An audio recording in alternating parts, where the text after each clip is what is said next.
Thanks for watching. Don't forget to like, comment, share and subscribe to Mufti Tariq Masood, famous scholar.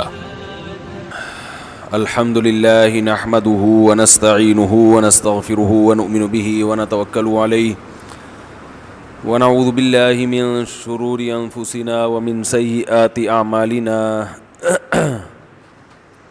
من يهده الله فلا مضل له ومن يضلل فلا هادي له ونشهد أن لا إله إلا الله وحده لا شريك له ونشهد أن محمدا عبده ورسوله صلی اللہ تعالی علیہ وعلی آلہ واصحابہ وبارک وسلم تسلیما کثیرا کثیرا اما بعد فاعوذ باللہ من الشیطان الرجیم بسم اللہ الرحمن الرحیم اینما تکونوا یدرککم الموت ولو کنتم فی بروج مشیدہ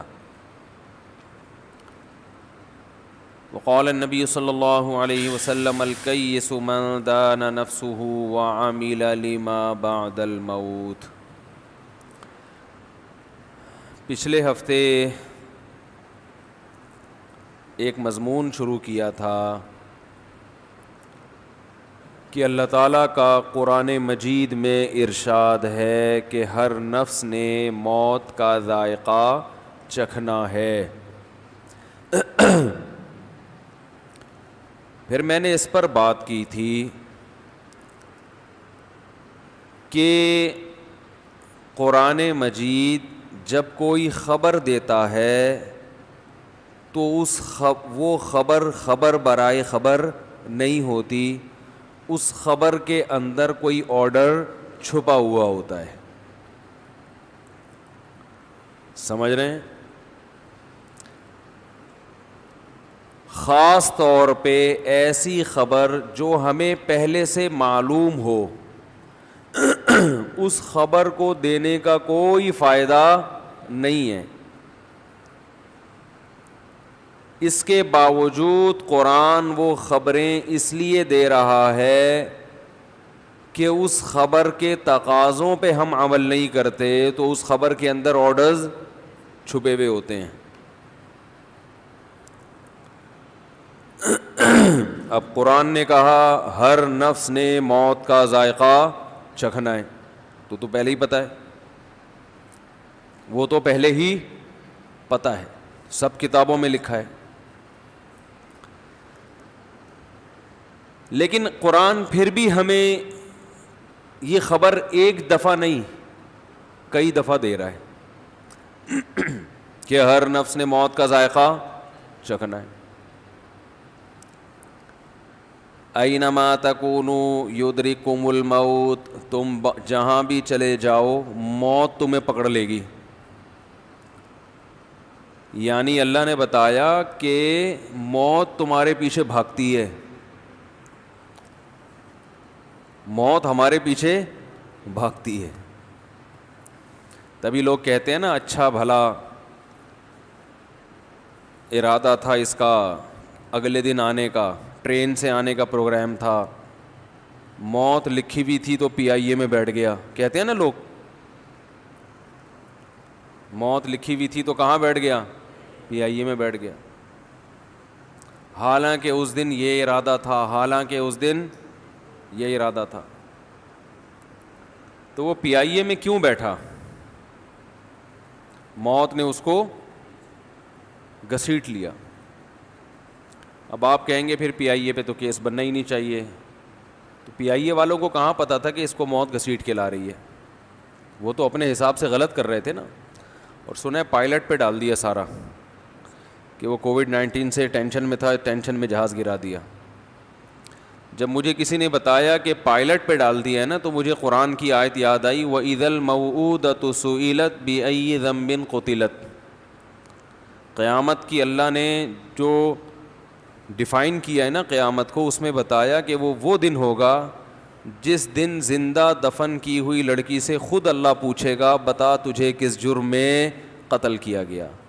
اللہ اس لیے پوچھے گا کہ جو لڑکی تھی، بچی تھی، جس کو باپ نے زندہ قبر میں ڈال دیا، تو ہوتا یہ ہے کہ جب بچی پہ ظلم ہوتا ہے تو ظلم کے خلاف کیس لڑنے والا کون ہوتا ہے؟ باپ. آپ کی بیٹی پہ خدا نخواستہ ظلم ہو تو عدالت میں کون جائے گا؟ باپ جائے گا. قتل کر دے کوئی اسے بیٹی کو تو قصاص کون لے گا؟ باپ لے گا. باپ ہی قاتل ہے تو پھر کون لے گا بھائی؟ پوچھنے والا تو باپ تھا نا. باپ ہی قاتل ہے تو عرب میں اگر کوئی اور آتا کہ تو نے اپنی بیٹی کو مارا ہے میں تجھ سے انتقام لوں گا تو وہ کہے گا بیٹی تیری تھی یا میری تھی؟ تو کون ہوتا ہے انتقام لینے والا؟ یہ اس زمانے کی بات کر رہا ہوں. تو اللہ نے قرآن میں کہا کہ بہت سے کیسز ایسے ہیں قیامت میں جن کی فائلیں اللہ خود کھولے گا. دنیا میں وہ کیس کیا ہو گئے تھے؟ دفن. تو ایسے ہی میرے بھائی بہت سی فائلیں قیامت میں پی آئی اے کی بولو بھائی کھلیں گی. جو پائلٹ پہ ڈالا گیا تو اللہ اس دن پائلٹ سے جیسے زندہ دفن کی ہوئی لڑکی سے پوچھے گا نا کہ تجھے کس جرم میں قتل کیا گیا, تو اللہ پائلٹ سے خود پوچھے گا تجھے اس سیٹ پہ زبردستی کیوں بٹھایا گیا؟ نہیں آ رہی بات؟ تجھے ایسے کھٹارا جہاز میں کیوں بٹھایا گیا؟ پائلٹ کہے گا اے اللہ مجھے معلوم نہیں تھا. تو اللہ کہے گا پی آئی اے والوں کو تو معلوم تھا نا. تو پی آئی اے والوں یہ جتنے کیسز آپ پائلٹوں پہ ڈال رہے ہو نا, جو بیچارہ خود ظلم کا شکار ہوا ہے, پائلٹ اناڑی تھا, پائلٹ کو نہیں, کیسے ملک دنیا بھر میں اس طرح کی باتیں ہو رہی ہیں. جیسے پاکستانی ڈرائیور دنیا کے مشہور ترین ڈرائیور ہیں, کیونکہ ہم جن کھڈوں میں گاڑیاں چلاتے ہیں گٹر کے ڈھکن کھلے ہوئے ہوتے ہیں, ہم سائڈوں سے گزار کے بولو بھائی لے جاتے. گاڑی بعض دفعہ گٹر میں گر بھی جاتی ہے, نکال میں خود گاڑی گٹر میں نے اپنی ذاتی گاڑی گرائی ہے. جا رہا تھا مجھے نہیں پتا تھا گٹر کا ڈھکن کھلا ہے, ٹرن مارا گٹر میں ٹائر نکالا, صلاحیت دی اللہ نے, پاکستانی ہے نا, گاڑی الحمدللہ نکالی, ریپیئر بھی ہو گئی, پتہ ہی نہیں چلتا کہ یہ گٹر میں گری تھی. وہ بیچ دی گاڑی, ایسا نہ ہو بکنے کے لیے ٹینشن ہو, بولیں یہ تو گٹر میں گر چکی ہے, وہ والی بیچ دی. ٹھیک ہے, تو یہ صلاحیت اللہ نے کس کو دی ہے؟ آپ جا رہے ہیں کراچی میں, کتے بہت ہو گئے, اچانک کوئی کتا سامنے آیا اور آپ نے اسے بھی بچایا اور اپنی گاڑی کو بھی بچا لیا. تو جیسے میرے بھائی ہمارے ڈرائیور دنیا میں مشہور ہیں, لکھا ہوتا ہے کہ 120 سے زیادہ الاؤ نہیں ہے, 150 پہ الحمدللہ پھر بھی چلا کے دکھاتے ہیں, جیسے ہی کیمرہ آتا ہے 120 پہ لے آئے. تو یہ ایک دم اسپیڈ بڑھانا, اچانک کم کر لینا, یہ غیر معمولی صلاحیتوں کے بغیر ممکن نہیں ہے. تو یہ ہو ہی نہیں سکتا کہ پی آئی اے اڑانے والا پائلٹ وہ ایکسپرٹ نہ ہو, یہ ہو ہی نہیں سکتا, یہ نہیں ہو سکتا. پی آئی اے اڑا لیا مطلب ایکسپرٹ تو ہے وہ. تو خیر کہاں سے کہاں بات چلی گئی, تو وہ پائلٹ پہ ڈال دیا ہے. وہ پائلٹ کہہ رہا ہوگا بیٹا قیامت مجھے زندہ ہونے تو بھی تو میں چلا گیا, مجھے بھی شہید کروا دیا. اچھا پھر شہادت کے فضائل شروع ہو جاتے ہیں. بھائی شہید میدان جنگ کا شہید ہوتا ہے, ایک حادثاتی موت کا شہید ہوتا ہے, ٹھیک ہے یہ بھی فضیلت ہے, لیکن اس کی بیس پہ جو حادثے کا سبب بنے گا وہ بری الذمہ نہیں ہو سکتا. آپ کے ٹرک کے نیچے کوئی بندہ آ کے مر گیا, وہ تو ٹھیک ہے شہید ہے, کیا اس بیس پہ ٹرک ڈرائیور کو چھوڑ دیا جائے گا کہ تو نے ایک مسلمان کو شہادت کے مرتبے پر فائز کیا؟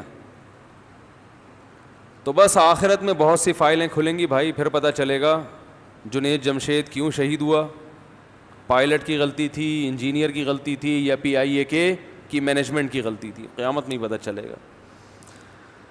تو اللہ تعالیٰ قرآن مجید میں فرماتے ہیں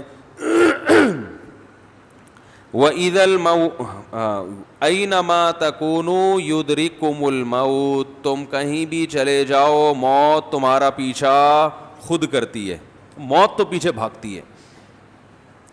ہم بچپن میں ایک واقعہ سنا کرتے تھے, اب اس واقعے کی سند کی تحقیق نہیں ہے, ہو سکتا ہے غلط واقعہ ہو, لیکن بعض واقعات ایسے ہوتے ہیں کہ صحیح یا غلط ہونا اتنا امپورٹنٹ نہیں ہے, اس سے جو سبق ملتا ہے وہ سبق بہرحال صحیح ہوتا ہے. تو اس میں یہ بیان کرنے میں یہ بتا کے کہ مستند نہیں ہے, یہ بتا کے بیان کرنے میں کوئی حرج نہیں ہے. کہتے ہیں کہ سلیمان علیہ الصلاۃ والسلام کے دور میں ان کے دربار میں ایک بندہ بیٹھا ہوا تھا. تو سلیمان علیہ السلام نے کے دربار میں ایک شخص آیا اور اس آدمی کو گھور گھور کے دیکھنے لگا. وہ جو بندہ گھور کے دیکھ رہا تھا وہ حقیقت میں فرشتہ تھا, ملک الموت, موت کا فرشتہ جو انسانی شکل میں آیا تھا. گھور گھور کے دیکھ کے چلا گیا وہ. تو اس شخص نے سلیمان علیہ السلام سے پوچھا کہ یہ آدمی کون تھا جو مجھے گھور گھور کے دیکھ رہا تھا. سلیمان علیہ السلام نے اس بندے کو بلایا, بھائی کیوں گھور رہے تھے؟ اس بندے نے کہا میں ملک, انہوں نے کہا یہ ملک الموت ہے, موت کا فرشتہ ہے. وہ آدمی ڈر گیا کہ موت کا فرشتہ مجھے گھور گھور کے دیکھ رہا ہے, اس کا مطلب ٹائم پورا ہو گیا. تو اس آدمی نے کہا یہ موت کا فرشتہ ہے, آپ ایسا کریں, یہ تو یہاں میرا ایڈریس دیکھ کے چلا گیا ہے, آپ مجھے ہندوستان پہنچا دیں. ہوائیں حضرت سلیمان علیہ السلام کے تابع تھیں نا, وہ تو ہوا میں تخت اڑایا, چل بھائی, جیسے آج کل جہاز چل رہے ہیں نا ایسے سلیمان علیہ السلام کے تخت ہواؤں میں تیرتے تھے. تو سلیمان علیہ السلام نے کہا اچھا بھائی پہنچا دیتے ہیں. ان کو پتا تھا کہ جو موت کا وقت ہے وہ ٹل نہیں سکتا. ہوا کو حکم دیا, بھائی اٹھا کے لے گئی. پی آئی اے میں بٹھاتے تو پہلے ہی صحیح ہے, تو شکر ہے سلیمان علیہ السلام کے دور میں پی آئی اے نہیں تھا. اگر بٹھا دیتے تو وہ وہاں پہنچنے سے پہلے ہی اس کا کام ہونے کا خطرہ تھا. زیادہ نہیں بولوں گا, ہم نے بھی سفر کرنا ہوتا ہے پی آئی اے میں. ایسا نہ ہو کسی دن پی آئی اے والے کھڑکی سے اٹھا کے باہر پھینک دیں, مجھے کہہ لے تو پہلے جانا, تو بلا وجہ ہمارے خلاف بولتا رہتا ہے. سفر تو ہم نے بھی اسی میں کرنا ہے, کیا کریں بھائی. نہیں پورا جہاز نہیں کر سکتے. اچھا کہہ رہے ہیں میرے چکر میں پورے جہاز ہی کو نہ اڑا دے کے. تو سلیمان علیہ السلام نے اس کو اٹھا کے کہاں پہنچا دیا؟ ہندوستان. اطلاعی کہ ہندوستان میں اس کا انا للہ ہو گیا, انتقال ہو گیا ہے. تو سلیمان علیہ السلام نے موت کے فرشتے سے پوچھا کہ بھائی تو اس کو اتنا گھور کے کیوں دیکھ رہا تھا, یہ تو ڈر گیا بیچارہ. انہوں نے کہا میں اس کو گھور کے اس لیے دیکھ رہا تھا کہ اللہ نے مجھے یہ کہا تھا کہ کل اتنے بج کے اتنے منٹ پہ ہندوستان میں فلاں جگہ پہ ایک بندہ ہوگا اس نام کا, اس کی روح قبض کرنی ہے. میں حیران تھا کہ میں نے کل وہاں اس کو موت دینی ہے اور یہ آج یہاں بیٹھا ہوا کیا کر رہا ہے. یہ تو تیز رفتار گھوڑے پہ بھی جائے گا تو کل تک ہندوستان نہیں پہنچ سکتا, جتنی بھی اسپیڈ میں جائے. تو میں حیران اس پر ہو رہا تھا کہ اللہ نے حکم تو دے دیا لیکن سمجھ میں آنے والا حکم نہیں ہے, یہ کیسے پہنچے گا. تو جب میں کل وہاں میں گیا اگلے دن وہاں, تو وہ اسی مقام پہ موجود تھا. اس کو کہتے ہیں اینما تکونو, تم جہاں بھی چلے جاؤ موت تمہارے پیچھے بھاگے گی. لبرز الذین, وہ کیا ہے قرآن مجید میں کہ جب میدان جنگ میں لڑائی ہوئی ہے نا, تو غزوہ احد میں مشرکین مکہ منافقین یہ کہتے تھے کہ یہ جو لڑائی ہو رہی ہے یہ تو خودکشی ہے, کیونکہ دشمن بہت طاقتور تھا اور ادھر مسلمان تعداد میں بہت تھوڑے تھے اور لڑائی بڑی ٹف تھی. اور ابو سفیان اور خالد ابن ولید جو اس وقت تک مسلمان نہیں ہوئے تھے, انہوں نے ارادہ کیا تھا کہ مدینہ کی اینٹ سے اینٹ بجا دیں گے, بہت بڑے لشکر کے ساتھ, اور ارادہ تھا بدر کا بدلہ بھی لینا ہے. اب یہاں مسلمانوں کے پاس لڑائی کے علاوہ کسی چیز کا آپشن نہیں تھا. یہ بات خوب سمجھ لیں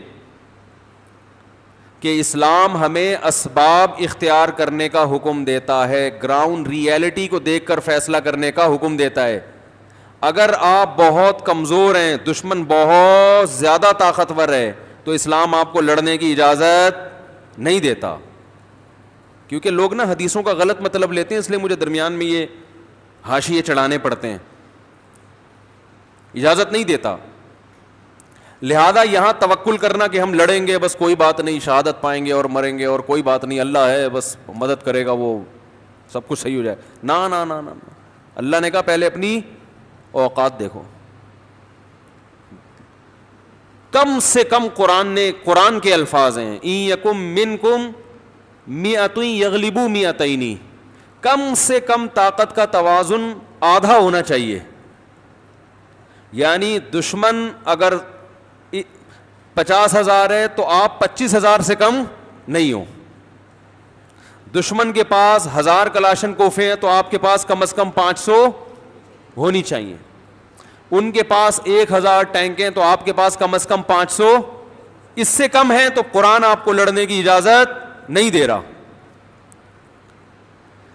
اس لیے کہ اللہ نے دنیا کو اسباب کے ساتھ چلایا ہے. ہاں آدھی اس لیے کہ آدھا اسلحہ ہوگا اور آدھا تمہارا تقوی اور ایمان. اگر برابر برابر ہو پھر ایمان کا کیا فائدہ بھائی؟ تم مسلمان ہو, تمہارے ساتھ اللہ کی مدد ہے, ان کے ساتھ اللہ کی مدد نہیں ہے. تو اللہ نے کہا کچھ اسباب اختیار کرو, کچھ ہماری طرف سے مدد. نہ پوری ہماری مدد پہ اعتماد کر کے بیٹھنا ہے اور نہ مکمل اسلحے پہ توکل کر کے بیٹھنا ہے. دونوں چیزیں ساتھ ساتھ لے کے چلنا ہے. اسی کو بیلنس کہتے ہیں. جو آج کل مارکیٹ میں بولتے کیوں نہیں بھائی شارٹ چل, ایک عجیب افراتفری کا شکار ہیں لوگ. کرونا میں احتیاط نہیں کریں گے تو بالکل ہی نہیں کریں گے, کریں گے تو وہم سے ہی مر جائیں گے. اتنے ہو جائیں گے کہ پاگل ہو گئے ویسے ہی مر گئے ٹینشن سے ہی. تو پھر آ گیا کرونا, پتہ نہیں یہ کیا مسئلہ ہو گیا, میں سوچا تب اس پہ بات نہیں کروں گا بالکل. تو کرونا پہ مفتی صاحب بات نہیں کرو نا, لوگ مجھے کہہ رہے ہیں بات نہیں کرو, تو نہیں کروں گا. تو خیر, رسول اللہ صلی اللہ علیہ وسلم نے اس لیے لڑائی لڑی ہے کہ بعض دفعہ آپ بہت کمزور ہوتے ہو مگر لڑائی کے علاوہ آپ کے پاس کوئی آپشن ہوتا نہیں ہے, کیونکہ نہ لڑنے سے اور زیادہ نقصان ہے. پھر تو بالکل ترنے والا. دیکھو جیسے بلی جو ہے نا, بلی کمزور ہے, آپ پہ حملہ نہیں کرتی, لیکن بلی کو آپ اتنا مجبور کر دیں کہ اب اس کے پاس حملہ کرنے کے علاوہ اپنی جان بچانے کے لیے کوئی راستہ ہے ہی نہیں, تو وہ فدائی حملے پہ بھی آ جائے گی, بولے گی مرنا تو ہے ہی. تو یہ انسان کی ایک فطرت ہے اور بالکل صحیح ہے کہ بھائی جب آپشن ہی نہیں ہے تو پھر تو لڑائی کے علاوہ, کیونکہ اگر نبی صلی اللہ علیہ وسلم غزوہ احد میں ان تھوڑے سے حضرات کو اتنی بڑی طاقت کے مقابلے میں لے جا کے کھڑا نہ کرتے تو انہوں نے مدینہ کی اینٹ سے اینٹ بجا دینی تھی, تو اور زیادہ نقصان ہونا تھا. ایسے موقع پہ جب کام کرنا لازمی ہو, فرض ہو, پھر اسلام کیا کہتا ہے, اب اسباب کو مت دیکھو, اب نظر کس پہ رکھو, اللہ پہ, کیونکہ یہ آزمائش اللہ کی طرف سے ہے. سمجھ میں آ رہی ہے بات؟ یہ بہت اہم اصول ہے کہ جب کرنا ہی کرنا ہے تو پھر بھائی اللہ بہت بڑا ہے, بچائے گا وہ, پھر اللہ مدد بھی کرتا ہے. جیسے بدر میں لڑائی ہو گئی تو اب اللہ نے بچایا. اس میں بہت سارے اصول نکلتے ہیں زندگی گزارنے کے. ایک بہت اہم اصول یہ نکلتا ہے کہ جو چیز اپنے اختیار میں ہے اس میں کوتاہی مت کرو, جو اختیار میں نہیں ہے اس پہ ٹینشن نہ لو. یعنی جب بھی آپ اپنی زندگی کے فیصلے کریں نا تو یہ دیکھا کریں کہ میرے پاس کتنے آپشن ہیں اس کام کو کرنے کے. جو آپشن ہے ہی نہیں اس پہ سوچنا کیا ہے, فضول ہے. تو بہت سے مسئلے ایسے ہی حل ہو جائیں گے. لوگ کہتے ہیں نا کہ یہ گھریلو مسائل جو ہوتے ہیں نا, بڈے بازیاں, ابا یوں نہیں ہے, ابا ایسے, ابا ویسے. میں کہتا ہوں ابا سے بھاگنے کا آپشن ہے ہی نہیں, ابا چینج کرنے کا آپشن بھی نہیں ہے. میاں چینج ہو سکتا ہے, بیوی بھی چینج ہو سکتی ہے, یہ چینجیبل ہیں. تو اس میں اس آپشن پہ غور کیا جا سکتا ہے کہ طلاق ہو, ڈیورس ہو, الگ, یہ تم اس کو چھوڑو, تم کہیں اور کر لو. اللہ نے بھی کہا وَإِن يَتَفَرَّقَا يُغْنِ اللَّهُ كُلًّا مِّن سَعَتِهِ, اگر دونوں علیحدگی اختیار کر لیں, نہیں بن رہی تو دونوں کو اللہ غنی کر دے گا, اس کو کوئی اس سے اچھی دلا دے گا, اس کو اس سے اچھا دلا دے گا. لیکن یہ ماں باپ میں یہ آپشن بولو بھائی نہیں, تو اس میں برداشت کے علاوہ کوئی آپشن آپ کے پاس ہے ہی نہیں. اب چاہے برداشت کر کر کے ڈپریشن سے مر جاؤ, یا برداشت نہیں ہو رہا پھر بھی کرو بس, اس کے علاوہ کوئی آپشن جب ہے ہی نہیں تو غور کرنا. مشورہ کس بات کا بھائی؟ مفتی صاحب سے ہے بھائی. مفتی صاحب سے مشورہ لے رہا ہوں, ابا کا کیا کروں؟ ابا کو برداشت کرو بس, یہی کر سکتے ہو بھائی. ابا کو کیا کرو گے؟ برداشت. ہاں یہ الگ بات ہے اس پہ اگر کوئی مشورہ کہ کیسے برداشت کروں, برداشت کرنے کے کچھ ٹوٹکے بھی ہوتے ہیں نا, تو وہ ایک الگ چیز ہے. لیکن ابا بدلنے کا آپشن نہیں ہے, نہ اماں بدلنے کا آپشن ہے بھائی, اور نہ بہن بھائی بدلنے کا آپشن ہے. بہن بھائیوں کے ساتھ صلہ رحمی کرنی ہے, اچھا سلوک. یار بولنے پہ فائدہ ہوتا ہے, سبق یاد ہوتا ہے, اچھا سلوک کرنا ہی کرنا ہے. کیونکہ اللہ نے بھائی اور بہنوں کے ساتھ جو اچھے سلوک کا حکم دیا اس لیے نہیں کہ وہ اچھے ہیں, بلکہ بھائی سے بھائی کا رشتہ اور بہن سے بہن کا رشتہ, تو یہ رشتہ ختم نہیں ہو سکتا. لہذا جو اس رشتے کی سبب تھا, جب علت ختم نہیں ہوتی تو معلول ختم نہیں ہوتا. علت اور معلول کا مطلب کیا ہے؟ ہر چیز کی ایک ریزن ہوتی ہے نا, وہ ہوگی تو لازمی دوسری چیز بھی ہوگی. ارے آپ کو تنخواہ ملتی ہے, آپ امپلائی ہیں نا, کیا خیال ہے؟ تو آپ جب تک امپلائی ہیں تنخواہ ملے گی کہ نہیں ملے گی؟ تو آپ گئے, آپ نے باس سے کہا مجھے تنخواہ چاہیے, اس نے کہا تم شکل اچھی نہیں ہے تمہاری, دفعہ ہو یہاں سے. آپ نے کہا سر مجھے سیلری چاہیے, میری شکل کا کیا کرنا ہے؟ او بھائی تمہارے اخلاق اچھے نہیں ہیں, دفعہ ہو یہاں سے. یار تمہارا قد اچھا نہیں ہے, نکلو یہاں سے, تم تمیز سے بات نہیں کرتے, نکلو. آپ بولے گے بھائی میں تنخواہ تمیز سے بات کی نہیں لیتا, میں آپ کی کمپنی کا کیا ہوں؟ ملازم ہوں.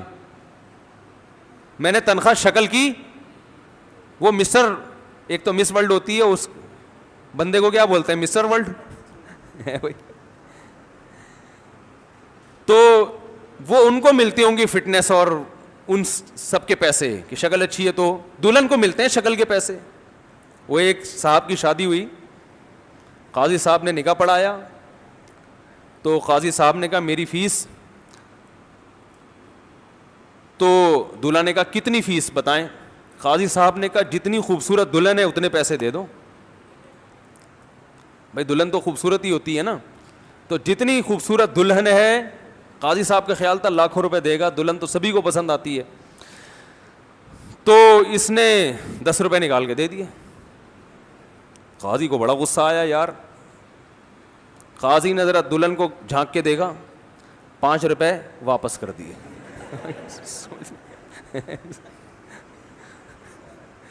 تو دلہن کو بھی منہ دکھائی کے پیسے ملتے ہیں. امپلائی کو, ملازم کو جو تنخواہ ملتی ہے وہ شکل کی نہیں ملتی. اس کی علت کیا ہے؟ ملازم ہے. تو ہر چیز پہ علت پر حکم کا مدار ہوتا ہے. تو بھائی اور بہنوں سے جو اچھا سلوک کا شریعت نے حکم دیا, اس کی وجہ کیا ہے؟ اچھے اخلاق ہی نہیں ہے. اس کی وجہ کیا ہے؟ یہ کیا ہے؟ خونی بلڈ ریلیشن. ایک ہی چھاتی سے دودھ پیا ہے, ایک ہی ماں نے, ایک ہی پیٹ نے جنم دیا ہے. یہ جو رشتہ ہے اس بیس پہ, اور اتنا مضبوط, وَأُولُو الْأَرْحَامِ بَعْضُهُمْ أَوْلَى بِبَعْضٍ فِي كِتَابِ اللَّهِ. اللہ فرماتے ہیں اللہ کے ہاں جو ریلیشن کی وجہ سے جو حسن سلوک کا حکم ہے, اس میں سب سے اہم ترین ریلیشن, اس قرآن کا میں سادہ ترجمہ کر رہا ہوں, سب سے اہم ریلیشن کیا ہے؟ رشتہ داری, بلڈ ریلیشن. یہ رشتے تمام رشتوں پہ کیا ہیں؟ مقدم ہیں. حتیٰ کہ باس کے ساتھ آپ کا ایک ریلیشن ہے, اللہ کہتے ہیں بھائی بہنوں کا ریلیشن اس باس والے ریلیشن سے کیا ہے؟ مقدم. بلکہ چچا زاد پھوپھی زاد کا رشتہ بھی ان سے کیا ہے؟ مقدم ہے, کیونکہ وہ بلڈ ریلیشن ہے نا, خونی رشتہ ہے. تو کیا بات چل رہی تھی, یہ کہاں سے آ گیا؟ ہاں تو میں یہ عرض کر رہا تھا, یہ نہیں, یہ ریلیشن پہ کدھر سے آ گئے.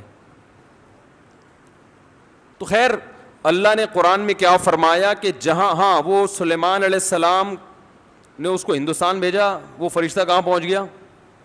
ادھر جا کے. تو میں احد کا بتا رہا تھا, غزوہ احد کا. تو ہوا یہ تھا کہ اب چونکہ یہاں لڑائی کے علاوہ کوئی آپشن ہے نہیں, تو مجبوری ہے لڑنا. تو اب ایسے موقع پہ نبی صلی اللہ علیہ وسلم نے حکم دیا. تو منافقین کہنے لگے یہ تو سیدھی خودکشی ہے, لو نعلم قتالا لاتبعناکم، اگر ہم اس کو جہاد سمجھتے تو ہم جاتے. یہ جہاد نہیں، یہ کیا ہے؟ خودکشی ہے. اتنے لوگ ہیں، ہم تھوڑے سے مار دیں گے ہم کو. نتیجہ یہ نکلا کہ بہت سے صحابہ اس لڑائی میں شہید ہو گئے. تو منافقین کو پروپیگنڈے کا موقع مل گیا. انہوں نے کہا ہم نے تو پہلے ہی کہا تھا کہ یہ لڑائی نہیں ہے، یہ کیا ہے؟ خودکشی. اتنے لوگ شہید ہو گئے. تو قرآن نے کیا کہا کہ اگر تم اپنے گھروں میں بیٹھ جاتے، یہ لوگ جو شہید ہوئے نا اپنے گھروں میں بیٹھ جاتے، نہ نکلتے میدان میں، تو ان کو ان کی موت میدان میں لاتی. اس لیے یہ باتیں مت کرو. لو اطاعونا ما قتلوا، قرآن کے الفاظ ہیں. منافقین کہنے لگے یہ ہماری بات مان لیتے تو قتل نہ ہوتے. اللہ نے فرمایا نا نا نا نا نا نا، یہ تمہاری بھول ہے. جن لوگوں پر موت لکھی ہوئی تھی، مرنا تھا، تو لبرز الذین کتب علیہم القتل الی مضاجعہم، جن کے مقدر میں اس وقت مرنا تھا ان کی موت ان کو گھسیٹ کے میدان میں لے کر آتی، کسی بہانے سے آ جاتے وہ. تو اس سے ہمیں صاف پتہ چلتا ہے کہ بھائی موت ہمارا پیچھا کر رہی ہے. آپ بعض مرتبہ کسی چیز کو زندگی کا سبب کے طور پر اختیار کرتے ہیں، وہی چیز آپ کی موت کا ذریعہ بن جاتی. باڈی گارڈ کیوں رکھے جاتے ہیں؟ ارے زندگی کے لیے رکھے جاتے ہیں نا، قاتل سے بچائیں گے. یہی گارڈ آپ کی موت کا ذریعہ بن جاتا ہے. کئی کیسز ایسے ہوئے نہیں تاریخ میں، گارڈ نہیں مار دی گولی. آپ ایسی خوراک استعمال کرتے ہیں جو صحت کے لیے اچھی، وہی خوراک آپ کی موت کا ذریعہ بن جاتی. ڈاکٹر سے آپ نے علاج کروایا زندہ رہنے کے لیے، وہی علاج آپ کی موت کا ذریعہ بن گیا. وہی انجیکشن ری ایکٹ کر گیا. ایسے ہم نے دیکھے اپنی زندگی میں واقعات. بخار تھا، انجیکشن لگوا کے آئے، وہ ری ایکشن ہوا. نہ ڈاکٹر کی بیچارے کی نیت تھی مارنے کی. یہ جو کہہ رہے ہیں ڈاکٹر زہر کے انجیکشن دے کے مار رہے ہیں، فضول بات ہے انتہائی. کوئی اسپتالوں میں کوئی زہر کے انجیکشن نہیں دے رہا. کسی کو کورونا ہو جائے نا، اس کو اگر آکسیجن کی ضرورت ہے فوراً ہاسپٹل لے کے جائیں اس کو. ایسی میتیں ہمارے علم میں آ گئی ہیں کہ وہ اس کو ہاسپٹل نہیں لے کے جا رہے کہ وہاں تو کورونا کے کیس بنا کے ڈال دیں گے، اور گھر میں بیچارے کو مار دیا انہوں نے. تو اتنا نہیں پروپیگنڈے کا شکار ہوا کریں. سارے ڈاکٹر انسان ہیں بھائی. ٹھیک ہے اتنی گڑبڑ کرتے ہیں کہ یہاں سے نہیں وہاں سے دوا لینا، 50 روپے ان کو وہاں سے کمیشن مل رہا ہوتا ہے، لیکن اتنی ابھی برائی نہیں آئی ہے کہ ٹیکے لگا کے. یہ تو قصائی یہ کام نہیں کرتا میرے بھائی، ڈاکٹر کیوں کرے گا؟ تو پڑھا لکھا ہے وہ. تو اس لیے یہ فیس بک اور واٹس ایپ کے پروپیگنڈے سے اپنے آپ کو بچائیں. مریض ہے اس کو ہاسپٹل لے کے جائیں، اس کو آکسیجن چاہیے ہوتی ہے اس کو، جب ایسی کنڈیشن ہو شروع میں نہ لے کے جائیں بلا وجہ ہاسپٹل کے. ابھی تو بڑے معاملات کیونکہ وبا پھیلی ہوئی ہے وغیرہ وغیرہ، بھی زیادہ نہیں آؤں گا، بس ایک چھوٹی سے درمیان میں چٹکل آ گیا تھا. یہ ٹیکے لگانا کی بات ہے نا، وہ ٹیکہ لگ کے ری ایکشن سے مر جائے تو ایک الگ بات ہے. تو اب دیکھو میرے بھائی، یہ خبر ہمیں کس نے دی؟ اللہ نے. تو یہ خبر اللہ اس لیے دے رہا ہے کہ اس خبر کے اندر ایک آرڈر، بولو بھائی، چھپا ہوا ہے. وہ یہ ہے کہ اللہ ہمیں یہ بتا رہے ہیں کہ میں تمہیں بار بار اس لیے بتا رہا ہوں کہ مرنا ہے مرنا ہے مرنا ہے، حالانکہ تمہیں پہلے سے پتہ ہے اور تم صبح شام اپنی آنکھوں سے دیکھ رہے ہو، لیکن تمہارے عمل سے ایسا لگتا ہے کہ تم مرنے کے لیے تیار نہیں ہو. اپنے عمل سے ثابت کرو کہ تمہیں دیکھ کے پتا چلے کہ اس نے واقعی مرنا ہے، اس کا یہ کانسیپٹ ہے کہ میں نے مرنا ہے. عمل سے ثابت کرو. اور عمل میں سب سے پہلی چیز ہے دنیا سے دل مت لگاؤ. ان دیواروں اینٹوں سے دل مت لگاؤ. یہ نہ شوق سے بتایا کرو میرے بحریہ ٹاؤن میں اتنے پلاٹ اتنے فلیٹ، او بھائی کسی کا کچھ بھی نہیں ہے. جو ملک ریاض ہے بحریہ ٹاؤن کا مالک، کل اس کا بھی جنازہ اٹھے گا. ایسے خالی ہاتھ جا رہا ہوگا، دیکھو لوگوں عبرت کا نشان، اربوں کی جائیدادیں بنا کے چلا گیا، آج خالی ہاتھ جا رہا ہوں. اس کو نہیں موت چھوڑے گی تو ہم اور آپ کس کھیت کی مولی لے کے بتا رہے ہیں میرا پلاٹ میری جگہ ہے میرا فلیٹ. صحیح ہے نا؟ او بھائی جس سے خریدا ہے موت اس کو نہیں معاف کرے گی. کفن میں جیب ہوتی ہے بھائی؟ ایک پاکٹ تو ہونی چاہیے کفن میں یار. کپڑے سلواتے ہیں, جیب لازمی جزو ہے یا نہیں ہے؟ خواتین کے کپڑوں میں اکثر جیب نہیں ہوتی کیونکہ پرس ہاتھ میں ہوتا ہے ان کے, ایسے ہی ہے نا, ان کے پاس کیا ہوتا ہے؟ پرس ہوتا ہے. تو وہ بھی جب دنیا سے جاتی ہیں تو کفن کے ساتھ پرس, بولو نا, نہیں جا, سب ختم.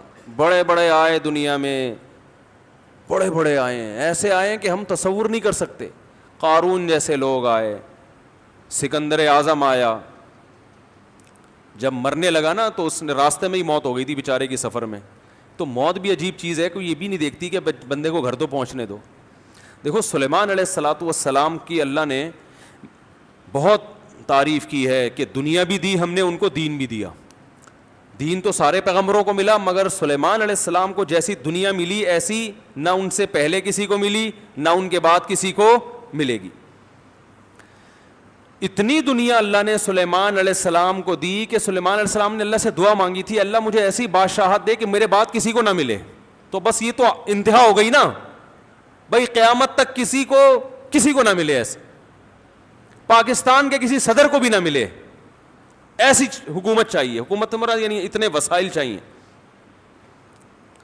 تو اللہ نے سلیمان علیہ السلام کے ماتحت ہواؤں کو کر دیا, اور سمندر کے ہیرے جواہرات جو بھی قیمتی پتھر تھے وہ جنات نکال کے لاتے تھے, جنات کو تابع بنا دیا. اتنی زبردست حکومت.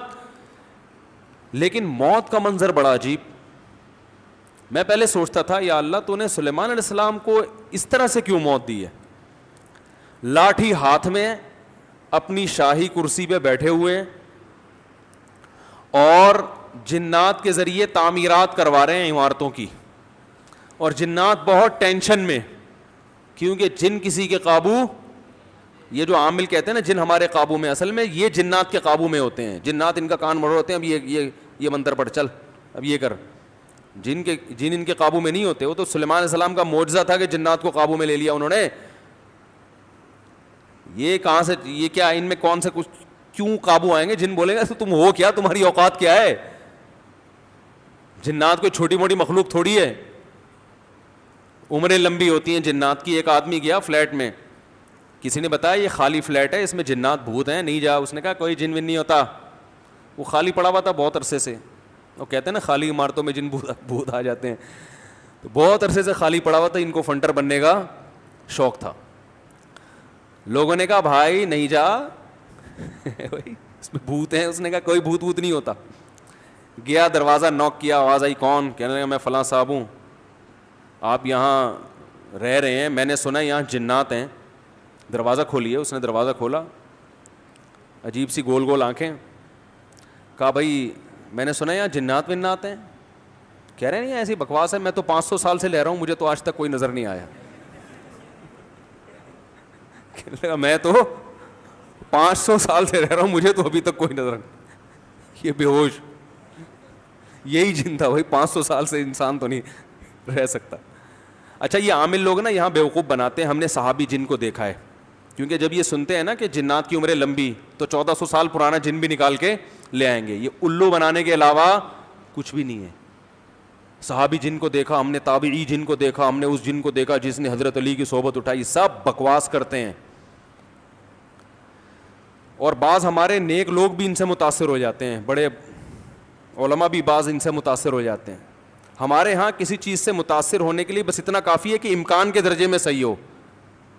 جیسے آپ کسی کو یہ بتا دیں نا کہ یہ کھانے سے یہ ہوتا ہے, تو امکان تو ہے نا کہ ہو سکتا ہے ہوتا ہو. ریسرچ ہے؟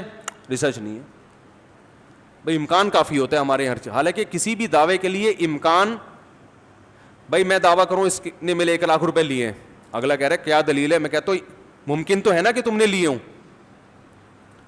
تو اس سے دلیل, اتنی دلیل کافی ہوگی. او بھائی یہ امکان کافی نہیں ہے, گواہوں سے ثابت کرو کہ لیے, یا تو یہ اقرار کرے یا گواہوں سے ثابت کرو. ہمارے یہاں دیکھا جاتا ہے بھائی جادو نبی پہ جب ہو سکتا ہے تو ہو سکتا ہے اس پہ بھی ہوا ہو. وہ ہو سکتا تھوڑی دلیل ہوتی ہے. سمجھ میں نہیں آ رہی بات. امکان تھوڑی ہوتا ہے. ابو بکر پہ کیوں نہیں ہو گیا جادو, حضرت عمر پہ کیوں نہیں ہو گیا, اس کا مطلب آسان کام نہیں ہے. نبی پہ کیوں ہو گیا تھا؟ اس کی ایک وجہ تھی کہ وہ کہتے تھے نبی صلی اللہ علیہ وسلم جادوگر ہیں، تو اللہ نے آپ سے اس طعنے کو دور کرنے کے لیے ہونے دے دیا تھا تاکہ لوگوں کو یقین ہو جائے کہ یہ جادوگر نہیں ہے، کیونکہ جادوگر پہ جادو نہیں ہوتا، اس میں حکمتیں نہیں، ورنہ یہ آسان کام نہیں ہے بیٹھے ہوئے کچھ بھی ساس کو بہو سے لڑا دیا، اپنی حرکتیں ٹھیک نہیں ہوتی، اور وہ جب پھڈے ہوتے ہیں تو بجائے اپنی حرکتیں ٹھیک کرو کہ یار کس میں فالٹ ہے اس کو صحیح کرو، فوراً کس پہ ڈال دیتے ہیں، ایک نئی جنگ چھیڑ دیتے ہیں، نند نے لڑوایا ہمیں، یہ نند نے ہمارے گھر میاں بیوی میں کیا کروایا؟ پھڈا، خود اپنی حرکتیں ٹھیک نہیں ہے، ڈال کس پہ رہے ہیں؟ کوئی جٹھانی پہ ڈال دے گا، کوئی نند پہ ڈال، ایک نیا جنگ، اب نند سے پہلے دو آپس میں لڑ رہے تھے، اب تیسری جنگ بھی شروع کہ اس نے کیا ہے۔ تو سلیمان علیہ الصلوۃ والسلام بیٹھے ہیں، اللہ نے دیکھو اتنی طاقت اور قوت دی کہ جنات کو آپ کے تابع بنا دیا۔ قرآن کہہ رہا ہے جنات سخت ٹینشن میں محنت مزدوری کا کام کر رہے ہیں اور عمارتیں بنا رہے ہیں، یہ جو احرام مصر ہے عین ممکن ہے حضرت سلیمان علیہ السلام کی تعمیرات ہوں، اتنی ٹینشن میں جنات، اور ادھر سلیمان علیہ السلام ایسے عصا ہاتھ میں لے کے بیٹھے ہوئے ہیں، اور قرآن کہتا ہے فلما قضینا علیہ الموت، ہم نے موت کا فیصلہ کر دیا۔ کیسے عجیب انداز ہے، ارے بھائی یہ تو بادشاہیں پہلے بیمار ہوتے، اپنا جانشین کسی کو بنا کے جاتے، اور ان کی تو صحت بھی ایسی کہ حدیث صحیح بخاری میں 100 بیویاں ہیں، بھائی کمزور آدمی تو تصور صحیح کیا ہو جائے گا، ڈپریشن میں چلا جائے گا، کیا خیال؟ تو کیا خاندانی صحت ہوگی؟ پیغمبروں کو تو اللہ نے ویسے ہی بہت قوت دی ہوتی ہے، قابل رش صحت ہوتی ہے پیغمبروں کی، جنگ میں کمانڈر رہے ہیں، لڑائیاں لڑی ہیں جنگوں میں، اتنی زبردست صحت، اور بھائی آپ کی موت سے پہلے تو اللہ آپ کو بیمار کرتا، پھر علاج ہوتا، پھر طویل عرصہ، پھر بھائی نہیں بس اللہ نے موت دینی تھی تو دے دی، ایسے ہوتا نا، نا نا نا نا، اور پھر اتنی جائیدادیں، اتنا سب کچھ، تو پہلے اس کا سارا کیا کر لیتے؟ بانٹ بوٹ لیتے، جانشین بنا لیتے، میرے بعد یہ میرا خلیفہ ہے، یہ فلانا ہے ڈمکانا ہے، ہو سکتا ہے سب کو یقیناً کیا ہوگا پہلے سے آپ نے، لیکن ہمارے ہاں یہ سارے کام کیے جاتے ہیں جب موت کے آثار ظاہر ہونا شروع ہو جائیں۔ ادھر قرآن کہہ رہا ہے فلما قضینا علیہ الموت، ہم نے سلیمان کو موت دینے کا ارادہ کیا، اور کس وقت؟ جب وہ بیٹھے ہوئے تعمیراتی کام کروا رہے ہیں جنات کے ذریعے اور انسانوں کے ذریعے، اور اللہ فرماتے ہیں ایسے فرشتہ آیا روح نکال کے چلا گیا۔ انبیاء کا جسم موت کے بعد بھی خراب نہیں ہوتا۔ مرزا غلام احمد قادیانی کی قبر کھول کے دیکھو، اگر ایک ہڈی بھی بچی ہوئی ہے نا، ایک ہڈی بھی اس کمبخت کی باقی ہے، تو جو سزا دینا چاہو آپ دے سکتے ہو، سمجھ رہے ہو؟ نبی کا جسم کبھی بھی خراب نہیں ہوتا۔ قادیانیوں سے کہو اس کی ایک دفعہ قبر کھول کے دنیا کو دکھا دو بس، تم انبیاء کا جسم خراب نہیں ہوتا۔ تو قادیانی ہو سکتا ہے یہ گستاخی کریں کہ نبی صلی اللہ علیہ وسلم کی تو قبر کوئی کھول نہیں سکتا، تو بھائی نبی صلی اللہ علیہ وسلم کو ہم بھی نبی مانتے ہیں اور آپ بھی نبی مانتے ہیں، اور آپ پر تو اجماع ہے، بلکہ اس کو تو غیر مسلم بھی مانتے ہیں کہ آپ کی باڈی خراب نہیں ہوئی ہے، اس لیے کہ آپ صلی اللہ علیہ وسلم کے جسد اطہر کو قبر مبارک سے نکالنے کی بہت زیادہ کوششیں ہو چکی ہیں ماضی میں، غیر مسلموں نے کی ہیں سرنگیں بنا بنا کے، اس کا مطلب ان کو بھی پتا تھا کہ جسم کیا ہے؟ سلامت ہے۔ تو انبیاء کا جسم کبھی بھی خراب نہیں ہوتا۔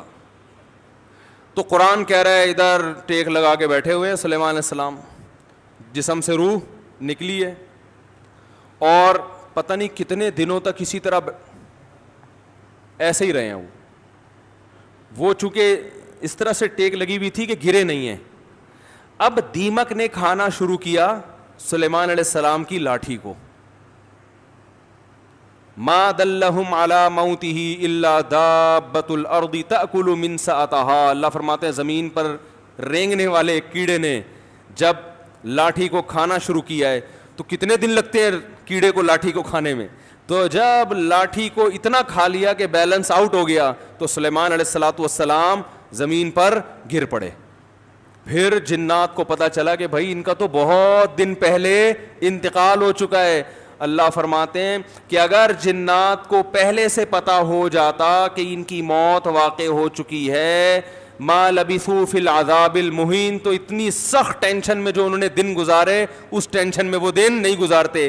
جیسے ہی جنات کو پتا چلا کہ ان کا انتقال ہو گیا، جس نے جہاں اینٹ لگائی تھی نا وہیں چھوڑ کے بھاگ گیا. ان کو پتا تھا قیامت تک کوئی عامل کا باپ بھی مجھے قابو نہیں کر سکتا.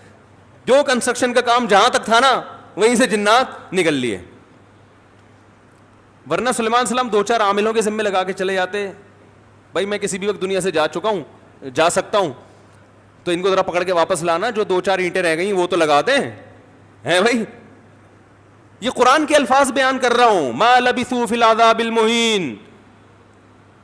اللہ فرماتے ہیں کہ جنات کو پہلے سے پتا ہوتا نا کئی دن پہلے ان کا انتقال ہو چکا ہے تو یہ اتنی سخت ٹینشن میں نہ ہوتے.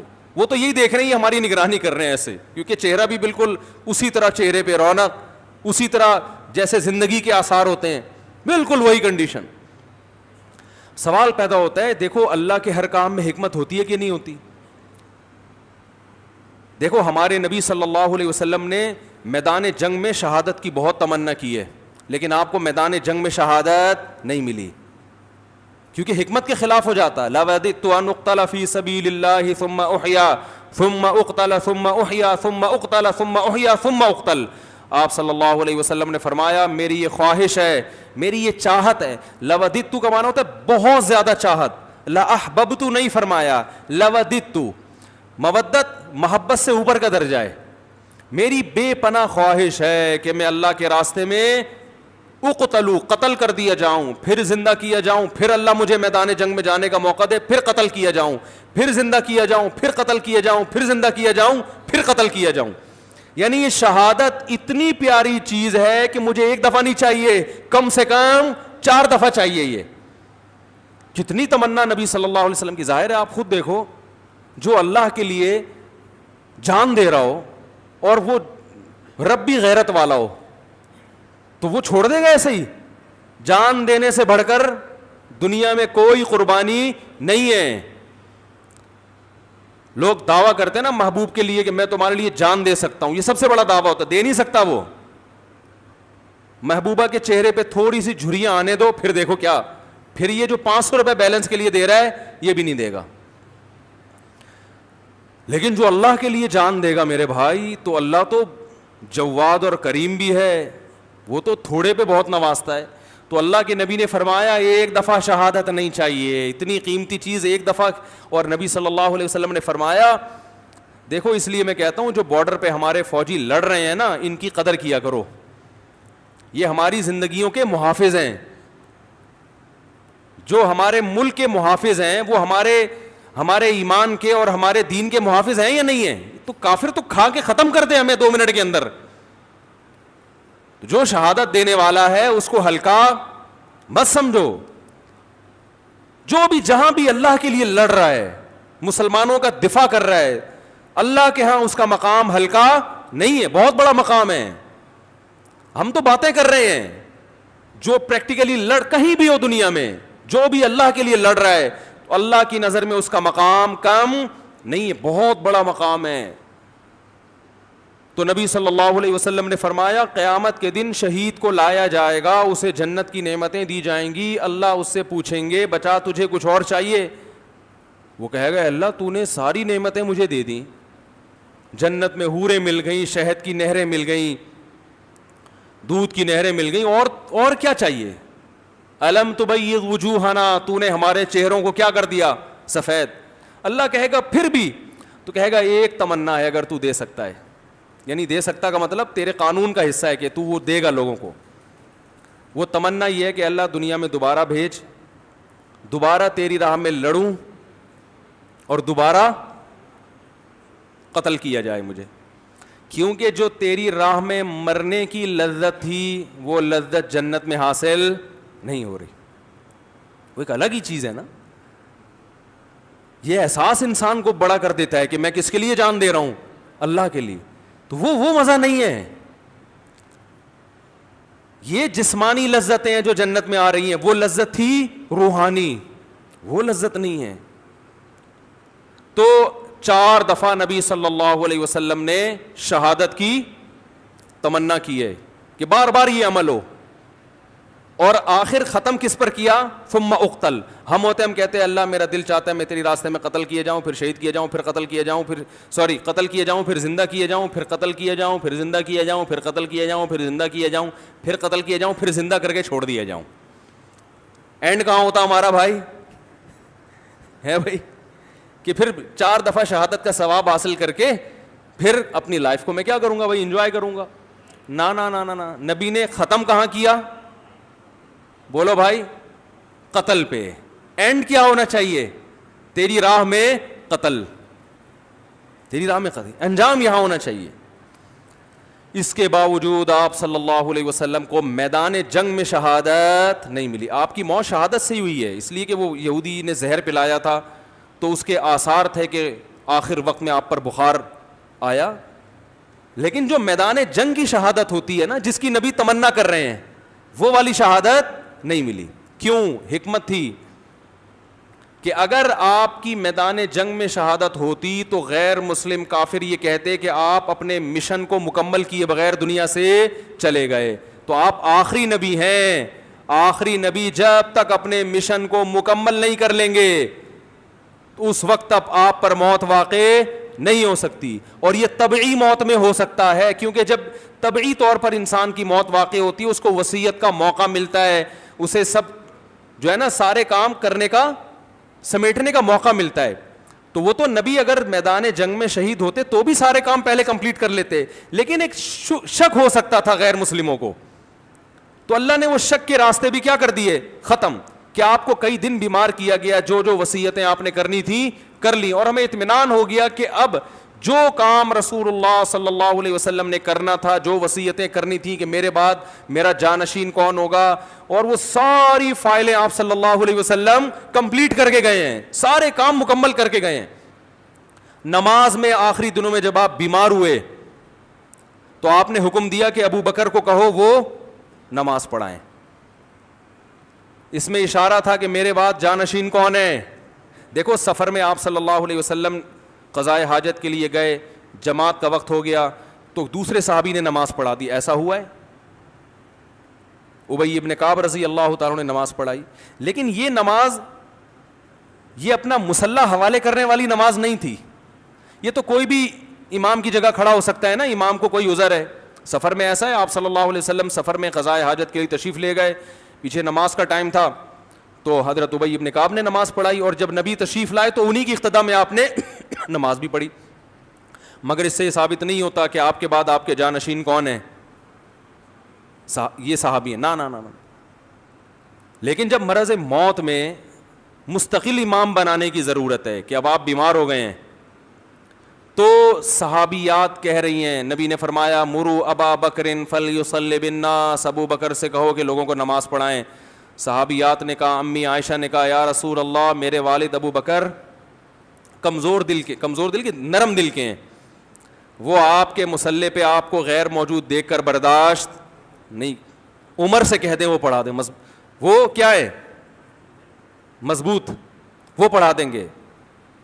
ایسے موقع پہ آپ صلی اللہ علیہ وسلم یہ کہہ سکتے تھے کہ بھائی سفر میں کسی نے بھی پڑھا دی تو اس میں بحث کرنے کی کیا ضرورت ہے, میری طبیعت خراب ہے کوئی بھی آ جائے ہے بھائی, کسی کو بھی کہو نماز پڑھا دے. نا نا نا نا نا, آپ کو پتا تھا آج جس کو مصلی پہ کھڑا کر دیا تو قیامت تک کے لیے اسٹیمپ لگ جائے گی کہ نبی کا جانشین کون ہے. بولو بھائی یہ ہیں.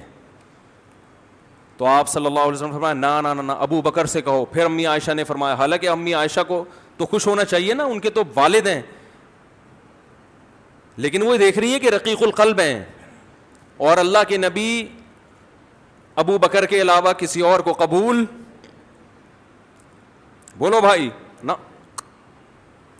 تو یہ اتنا جو موقع ملا, آپ نے فرمایا پھر سب ازواج کو ڈانٹ لگائی آپ صلی اللہ علیہ وسلم نے کہ تم ایسے ہی مجھ سے جھگڑا کر رہی ہو جیسے یوسف علیہ السلام کے دربار میں جو عورتیں جھگڑ رہی تھیں. تو پھر آرڈر دیا کہ نہ ابو بکر کے علاوہ کوئی بھی نہیں. تو اگر آپ میدان جنگ میں شہید ہو جاتے اچانک تو یہ ساری حکمتیں کیا ہو جاتی؟ فوت ہو جاتی. تو اللہ نے نہیں شہید ہونے دیا. تو ایسے ہی سلیمان علیہ السلام کو اللہ نے اچانک موت دی ہے, بالکل اس کے برعکس. بیٹھے ہوئے ہیں اور جناب فرشتہ آیا, چلو بھائی ٹھیک. موسیٰ علیہ السلام کے پاس آتا تو پہلے ایک چماٹ کھاتا. حدیث میں آتا ہے ہر پیغمبر, دیکھو جتنے بھی علماء ہیں نا, ہر ایک کا مزاج دوسرے سے مختلف ہوتا ہے. مزاج کو دیکھ کے کبھی فیصلہ نہ کیا کرو یہ صحیح ہے یہ غلط ہے. بعض کا مزاج جلالی ہوتا ہے, بعض کا مزاج نرم ہوتا ہے. تو جو نرم مزاج علماء کے پاس رہے ہیں, جب کسی جلالی سے واسطہ پڑتا ہے تو کہتے ہیں ان کے اخلاق ٹھیک نہیں ہے. بھائی اخلاق کی بات نہیں ہے, ہو سکتا ہے ان کے اخلاق ان سے بھی اچھے ہوں, مزاج میں کیا ہے تھوڑا سا جلال ہے. تو مارکیٹ میں ہر قسم کی چیز چاہیے نا, سارے میٹھے میٹھے میٹھے بن جائیں گے تو یہ تو لوگ تو مولویوں کو کھا کھا کے ختم کر دیں گے. ہمارے حضرت جلالی تھے, ایسا نہیں کوئی بھی اٹھ کے آ گیا بیل بجا دی حضرت سے ملنے آئے ہوں. فرمایا بھائی ٹائم ہوتا ہے ہر چیز کا. بڑے بڑے آفیسر آتے تھے حکومت کے, حضرت لفٹ نہیں کراتے تھے, ٹائم ہے اس پہ آؤ گے بیٹھیں گے, اور فالتو بات کرنے کی اجازت. حضرت کے پاس تو بات کرنے سے پہلے آدمی سوچتا تھا, اس لیے کہ وہ کام تھا ان کا, سارا دن مصروف تھے. اگر وہ اس طرح سے بیٹھ جاتے ٹھیے لگا کے, لوگ تو آئیں گے, لائن لگے گی. اور بعض علماء کیا ہوتے ہیں, وہ ذرا جمال ان کی طبیعت میں غالب ہوتا ہے. آپ نہیں آئے تو خود آپ کے گھر پہنچ جائیں گے, بھائی بہت دن ہو گئے اب تک آئے کیوں نہیں آپ, ہیں بھائی. تو یہ ڈیزائن ہے, چلتا ہے. بدگمان نہ ہوا کرو, شریعت پہ اگر چل رہے ہیں نا تو بس صحیح ہے. تو موسیٰ علیہ السلام تھے کیا, جلالی. حدیث میں آتا ہے ان کے پاس فرشتہ آیا انسانی شکل میں. موسیٰ علیہ السلام نے پوچھا کیسے آنا ہوا, کون ہو بھائی؟ انہوں نے کہا موت کا فرشتہ ہوں, آپ کی جان لینے کے لیے آیا ہوں, آپ کی جان لینے کے لیے. حضرت موسیٰ نے ایک زور سے لگایا تماچا, حدیث میں آتا ہے آنکھ نکل کے گر گئی ان کی. پھر اللہ میاں کے پاس گئے, اللہ اپنے کس بندے کے پاس تو نے مجھے بھیج دیا. اب سوال یہ پیدا ہوتا ہے کہ حضرت موسیٰ نے تھپڑ کیوں مارا ہو. اب اس کی تو ظاہر ہے پیغمبر کوئی غلط کام تو کرتے نہیں ہیں, تو بہت ساری لوج میرے ذہن میں یہ آتا ہے کہ ان کو یہ فرشتے کا اسٹائل پسند نہیں آیا. شاید یہی وجہ ہو سکتی ہے کہ ایسے ایکسکیوز کر رہے ہو آ کے جیسے کوئی ہدیہ دینے کے لیے آئے ہو. جیسے وہ ایک آدمی کی شادی ہوئی نا, تو دلہن کے پاس گیا تو اب سمجھ میں نہیں آ رہا تھا بات چیت کی ابتدا کیسے ہو, بغیر تمہید کے شروع ہو جائیں تو بولے گی وہ پھوڑ پتہ نہیں اس کو تو بات چیت نہیں آتی. تو اب گھنٹہ بیٹھ کے سوچ رہے کہ بات چیت شروع کیسے کروں. بعض لوگ ادب کے مارے ہوئے ہوتے ہیں نا, ارے بھائی تو جیسے بھی چاہے سمجھ میں آ رہا ہے شروع کر دے. ادب کا مارا ہوا تھا بیچارہ, اردو ادب کا. تو کافی دیر سوچنے کے بعد کہتا ہے کل میری آپ سے شادی ہوئی تھی, اس سلسلے میں حاضر ہوا ہوں.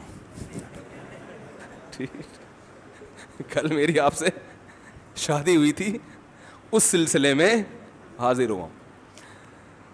تو خیر سلیمان علیہ السلام کی جو موت اچانک ہوئی ہے, اصل میں سلیمان علیہ السلام کے پاس وسائل بہت تھے, حکومت بہت تھی, کام اس طرح سے بہت پھیلا ہوا تھا. تو ان کو اس طرح سے اچانک موت دے کے اللہ نے بتا دیا کہ تم اس خوش فہمی میں نہ رہو کہ تمہاری بچیوں کی ابھی شادی نہیں ہوئی ہے تو پہلے ان کی شادیاں ہو جائیں گی, بچے اپنے پاؤں پہ کھڑے ہو جائیں گے, ابھی تو تم نے کمیٹی ڈالی ہے وہ نکلے گی, پھر تم کمرشل پلاٹ خریدو گے, ہیں بھائی. اور ابھی تو یوں ہے, ابھی تو میں بہت صحت مند ہوں, میں نے اپنی رپورٹیں سارے ٹیسٹ کروائے, ایک دم اوکے کی رپورٹ ہے, ڈاکٹر نے کہا تو 50 سال سے پہلے مرنے والا نہیں ہے, اور بالکل فٹ فاٹ, اور نہ کوئی ڈپریشن, اور بالکل, اور ابھی میرا زندہ رہنا بہت ضروری ہے کیونکہ میں مر گیا تو کمپنی کا کیا ہوگا, بچیوں کا کیا ہوگا, بیوی کا کیا ہوگا, اور میرے والدین کا کیا ہوگا. تو اللہ نے بتایا تم کس کھیت کی مولی ہو بھائی, اتنے بڑے پیغمبر اور اتنے وسائل کہ تم ان وسائل کا تصور نہیں کر سکتے. میں نے جب ارادہ کیا تو ان سے مشورہ نہیں لیا, بیٹھے بیٹھے موت دے دیے, سارے کام ادھورے, سارے پروجیکٹ, وہ جو اینٹ جہاں رہ گئی تھی نا آخری جن, وہ چھوڑ کے بھی بھاگا ہے. تو تمہارے پروجیکٹ کی کیا حیثیت ہے, تم کس کھیت کی مولی ہو بھائی. تو جس کو جتنی دنیا بھی دے دوں سیکنڈ بھی نہیں لگے گا چھیننے میں, تو زیادہ فنڈر بننے کی کوشش اپنی جو صحت کی رپورٹیں ہیں نا, کولیسٹرول لیول بالکل سیٹ ہے بھائی, ہر سب کچھ ٹھیک ہے, اس کے باوجود بیٹھے بیٹھے مار دوں گا. وہ ہمارے یہاں بہاریوں میں مشہور ہے کہ جب موت آتی ہے نا, اونٹ پہ بیٹھے ہوئے آدمی کو کتا کاٹ لیتا ہے. جو نہ کٹے آری سے کہتے ہیں نا, وہ کٹے بہاری سے. تو ان باتوں کی وجہ سے تو کہتے ہیں لوگ, ویسے بہت اچھے لوگ ہوتے ہیں, کوئی ناراض نہ ہو جاؤ بھائی, لیکن باتیں بہرحال بہت ٹائٹ کرتے ہیں. جو نہ کٹے آری سے کہتے ہیں وہ کٹے. تو اونٹ پہ بیٹھے ہوئے آدمی کو کیا کاٹ لیتا ہے. ہمارے بہاری دوست تھے, ابھی بھی ہیں, تھے کیا, بیان بھی سنتے ہوں گے انشاءاللہ. وہ ایک کہتے تھے, مفتی صاحب جب شامت آتی ہے تو اونٹ پہ بیٹھے ہوئے آدمی کو, میں نے کہا یار باتیں تمہاری بڑی ٹائٹ ہیں یار, اونٹ پہ بیٹھے ہوئے آدمی کو کیا کاٹ لیتا ہے, کتا. تو ہم اور آپ کس کھیت کی مولی ہیں بھائی. ہمارے ایک دوست تھے, بڑے مالدار بھی تھے, اور مدرسے میں ہمارے ساتھ پڑھا کرتے تھے. اکلوتے بیٹے تھے والدین کے. والدین نے ان کو عالم بنانے کے لیے سارے وسائل لگا دیے. جب عالم بن کے فارغ ہوئے, ایکسیڈنٹ میں ان کی موت واقع ہو گئی. اب یہی لوگ مجھ سے پوچھ رہے تھے, یار ان کے تو والدین کا سارا محنت ضائع ہو گئی. میں نے کہا ضائع تو نہیں ہوئی, آخرت میں ذخیرہ, لیکن کام تو نہیں ہو سکا نا جو والدین چاہتے تھے. میں نے کہا بھائی اللہ کہہ رہے ہیں ان کی موت میں کیا حکمت ہے. میں نے کہا ان کی موت میں یہ حکمت ہے, اللہ نے بتا دیا میں کسی کو کسی بھی وقت مار سکتا. کوئی بھی کسی بھی ٹائم پہ دنیا میں جا سکتا ہے, چاہے ملک کا بیڑا غرق ہو جائے, گھر کا بیڑا غرق ہو جائے, یا سارے کاروبار کا بیڑا غرق ہو جائے, تعلیم ادھوری رہ جائے, کچھ بھی ہو جائے, سارے پروجیکٹ کی ایسی کی تیسی ہو جائے. اس لیے اللہ کو اپنے حساب سے مت چلاؤ, اپنے آپ کو اللہ کے حساب سے چلانا شروع کر دو. موت کو اپنے حساب سے مینیج مت کرو, موت کے حساب سے خود مینیج ہو جاؤ. پہلے سے وصیتیں لکھ کے رکھو, اگر یہ اینٹ لگنے سے پہلے میں مر گیا تو کیا ہوگا, یہ اگلی اینٹ کون لگائے گا. صحیح ہے نا.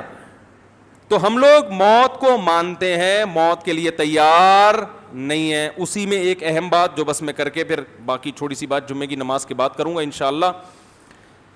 وہ بہت اہم ترین بات یہ ہے میرے بھائی کہ جو مرنے والا ہوتا ہے نا, جس کو پتا ہے میں نے مرنا ہے, وہ اللہ کی حاضری پہ مسجد آتا ہے. اسے پتا ہے ایک دن اللہ کے سامنے حاضر ہونا ہے. ایک دن ایسا آنے والا ہے بہرحال اللہ کے سامنے سب نے حاضر ہونا ہے. تو اس حاضری سے پہلے جب اللہ بلائے مجھے اپنے پاس حاضر ہونے کے لیے, تو ہمیں اللہ کے سامنے حاضر ہونا ہے. اللہ کتنے ٹائم بلاتا ہے, بولو بھائی, 5 ٹائم. تو قرآن میں اللہ نے فرمایا ہے کہ تم جہاں بھی چلے جاؤ آنا میرے پاس. وَلَقَدْ جِئْتُمُونَا فُرَادًا. جب ہم اللہ کے سامنے حاضر ہوں گے نا, تو اللہ کے, اور حدیث میں آتا ہے ہر شخص اللہ کے سامنے ایسے حاضر ہوگا کہ لَيْسَ بَيْنَهُ وَبَيْنَ اللَّهِ ترجمان, کہ اس کے اور اللہ کے درمیان کوئی تیسرا نہیں ہوگا. 1 by 1 ہر شخص کو اللہ کے سامنے, بولو بھائی, کھڑے ہونا ہے. اور یہ گن پوائنٹ پہ کھڑا کیا جائے گا. یہ ہمارے اور آپ کے اختیار میں نہیں ہے, کہ اس میں نو کا آپشن نہیں ہے. تو یہ حاضری تو کافر کی بھی ہوگی, مسلمان کی بھی ہوگی. اس حاضری سے پہلے اللہ نے ایک آپشنل حاضری رکھی ہے کہ میرے سامنے حاضر ہو جاؤ دن میں 5 مرتبہ. اس میں تمہیں اختیار ہے کہ اپنی خوشی سے آنا چاہو تو آ بھی سکتے ہو, نہیں آنا چاہو تو بولو بھائی نہیں آؤ. تو جو عقل مند لوگ ہیں اس دن کی شرمندگی سے بچنے کے لیے جب اللہ ان کو بلاتا ہے وہ حاضری دیتے ہیں. بہت خوش قسمت لوگ ہیں. آپ صلی اللہ علیہ وسلم نے فرمایا کہ جو نماز کے وقت صف اول میں نماز پڑھتا ہے, قیامت میں جب اجتماعی اللہ سے ملاقات ہوگی تو وہ اس وقت بھی کہاں ہوگا, صف اول میں ہوگا. اللہ کہے گا یہ میرا بندہ دنیا میں آگے رہا کرتا تھا, تو آج اس کو کہاں لے کر آؤ, آگے. اور جو آخری صف میں ہوگا وہ وہاں بھی کہاں ہوگا, آخر میں. اور جو غیر حاضر ہوگا وہ وہاں بھی کہاں ہوگا, اللہ کی مجلس کی نعمت سے محروم. تو بھائی سب سے بڑا آرڈر ہے اللہ کا, وہ کیا ہے, بولو. اسلام لانے کے بعد کیا ہے, نماز ہے. سب سے بڑا حکم توحید ہے. مسلمان اس کو تو قبول کر لیتا ہے. اس آزمائش سے تو اللہ نے کیا کر دیا, گزار دیا. اب سب سے بڑی آزمائش اس کے لیے کیا ہے, نماز. جس کو یہ پتا ہوتا ہے کہ میں نے مرنا ہے, ایک دن میں نے اللہ کے سامنے حاضر ہونا ہے, وہ نماز میں سستی نہیں کرتا. یہ قرآن سے ثابت ہے. فرمایا وَإِنَّهَا لَكَبِيرَةٌ إِلَّا عَلَى الْخَاشِعِينَ. الذین یظنون انہم ملاقو ربہم وانہم الیہ راجعون. اللہ فرماتے ہیں جو اس دنیا کو مسافر خانہ سمجھتے ہیں. دیکھو کیسی عجیب آیت ہے. فرمایا نماز کی پابندی بہت مشکل کام ہے. خود اللہ کہہ رہے ہیں. حالانکہ جو آرڈر دیتا ہے وہ خود نہیں کہتا کہ میرا آرڈر مشکل ہے, اس کو پتہ ہے اس سے حوصلے کیا ہو جائیں گے, پست. لیکن نماز کی پابندی کا حکم دے کے اللہ خود کہہ رہے ہیں کہ یہ کیا ہے, مشکل ہے. لیکن اللہ فرماتے ہیں ان لوگوں پر مشکل نہیں ہے جن کو یہ تصور ہر وقت رہتا ہے کہ یہ دنیا مسافر خانہ ہے اور ایک دن ہم نے اللہ کے سامنے حاضری دینی. جس کو یہ تصور ہے اس کے لیے مزیدار کام بن جائے گا. بھائی ابھی جتنا حاضر ہو سکتے ہو دو, تاکہ اس وقت جب اللہ سے ملاقات ہوگی تو شرمندگی نہیں ہوگی, خوشی خوشی ملاقات ہوگی. اے اللہ اس وقت تو نظر نہیں آتا تھا, پھر ہم آئے, آج تو نظر آ رہا ہے. اللہ ہمیں پابند بنائے. یہ جمعے کے بعد جو ہے نا 4 سنتیں موقدہ ہیں, 2 اور غیر موقدہ ہیں, تو 4 پڑھ کے بیٹھ جائے کریں, 2 پھر بعد میں پڑھ لیں اگر پڑھنا چاہیں تو, کیونکہ جو تاکید ہے وہ کس کی ہے. بعض علماء کہتے ہیں 6 موقدہ ہیں, لیکن جو بے نمازیوں کا تو پوچھنا ہی کیا. ذرا سی بات پہ نماز قضا کر دیتے ہیں کہ جی ہم مجبور تھے, حالانکہ وہ مجبوری شریعت اس کو مجبوری نہیں مانتی. تو یہ ایکو کیوں کھول دیا بھائی, تھوڑا آواز بڑھا دیں یار, بہت چیخنا پڑ رہا ہے, میں اتنا تھوڑی چیختا ہوں.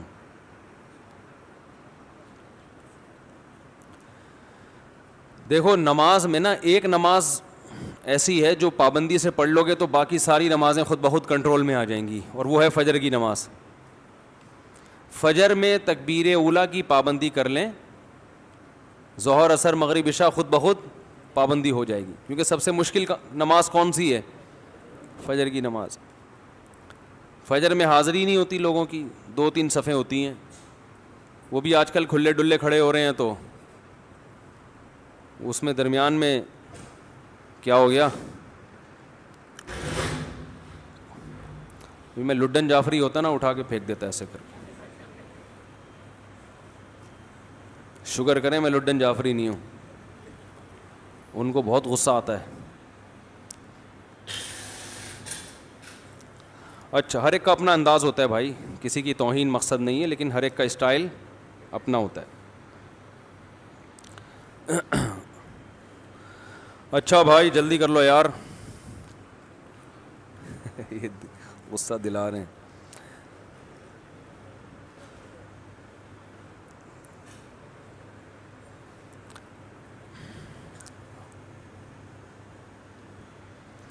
منظور خان صاحب کی مغفرت اور فاروق صاحب کے مالی حالات میں بہتری کے لیے دعا فرمائیں. بھائی دل سے دعا ہے, اللہ تعالیٰ ان کی مغفرت فرمائے جن کا انتقال ہو گیا, اور ان کے مالی حالات کو اللہ بہتر فرمائے. اور فاروق بھائی کی والدہ کی صحت کے لیے دل سے دعا ہے. آج کل بیمار لوگ بہت ہو رہے ہیں, اللہ تعالیٰ سب بیماروں کو شفا عطا فرمائے. فوریکس ٹریڈنگ حلال ہے یا حرام؟ دیکھیے شریعت کا ایک اصول ہے کہ کسی بھی چیز پہ آپ قبضہ کیے بغیر آگے فروخت نہیں کر سکتے. فزیکلی قبضہ ضروری ہے, سوائے پلاٹ. مکان اور پلاٹ ایک ایسی چیز ہے جو قبضہ کیے بغیر بھی آگے بیچ سکتے ہیں, لیکن اس میں بھی یہ ضروری ہے کہ جو پراپرٹی آپ خریدیں وہ آپ کے رسک میں آ جائے, آپ کے ضمان میں آ جائے. رسک اس کا آپ لے رہے ہوں. بہت اہم اصول ہے تجارت کا, اچھی طرح کھوپڑی میں بٹھا لیں اس کو. رسک کا کیا مطلب ہے؟ اسٹیٹ ایجنٹ فائلیں گھما رہے ہوتے ہیں, ادھر سے فائل اٹھا کے اس کو پہنا دی, اس کو اٹھا کے اس کو پہنا دی. پلاٹ کے بزنس کے لیے پہلی شرط یہ ہے کہ دیکھیں جب بھی کوئی بڑے پروجیکٹ شروع ہوتے ہیں نا, تو ابھی کچھ ہوتا ہی نہیں ان کے پاس, وہ آپ کے پیسے سے, پلاٹ بھی آپ کے پیسے سے خریدتے ہیں. یہ سودی نظام جو ہے نا, اس نے اسی وجہ سے تباہ کیا ہے کہ دھیلا بھی نہیں ہے جیب میں, ارب پتی بن جاتا ہے بیٹھے بیٹھے لوگوں کی خون پسینے کی کمائی سے. سمجھ رہے ہو؟ بہرحال ایک صاحب نے پروجیکٹ شروع کیا, ہے کچھ بھی نہیں ان کے پاس, اور فائلیں بیچنا شروع کر دیں. تو اس وقت تو کچھ بھی نہیں ہے, اور وہ کہتے ہیں 120 گز کا پلاٹ اتنے کا, تو وہاں کوئی پلاٹ نہیں ہوتا.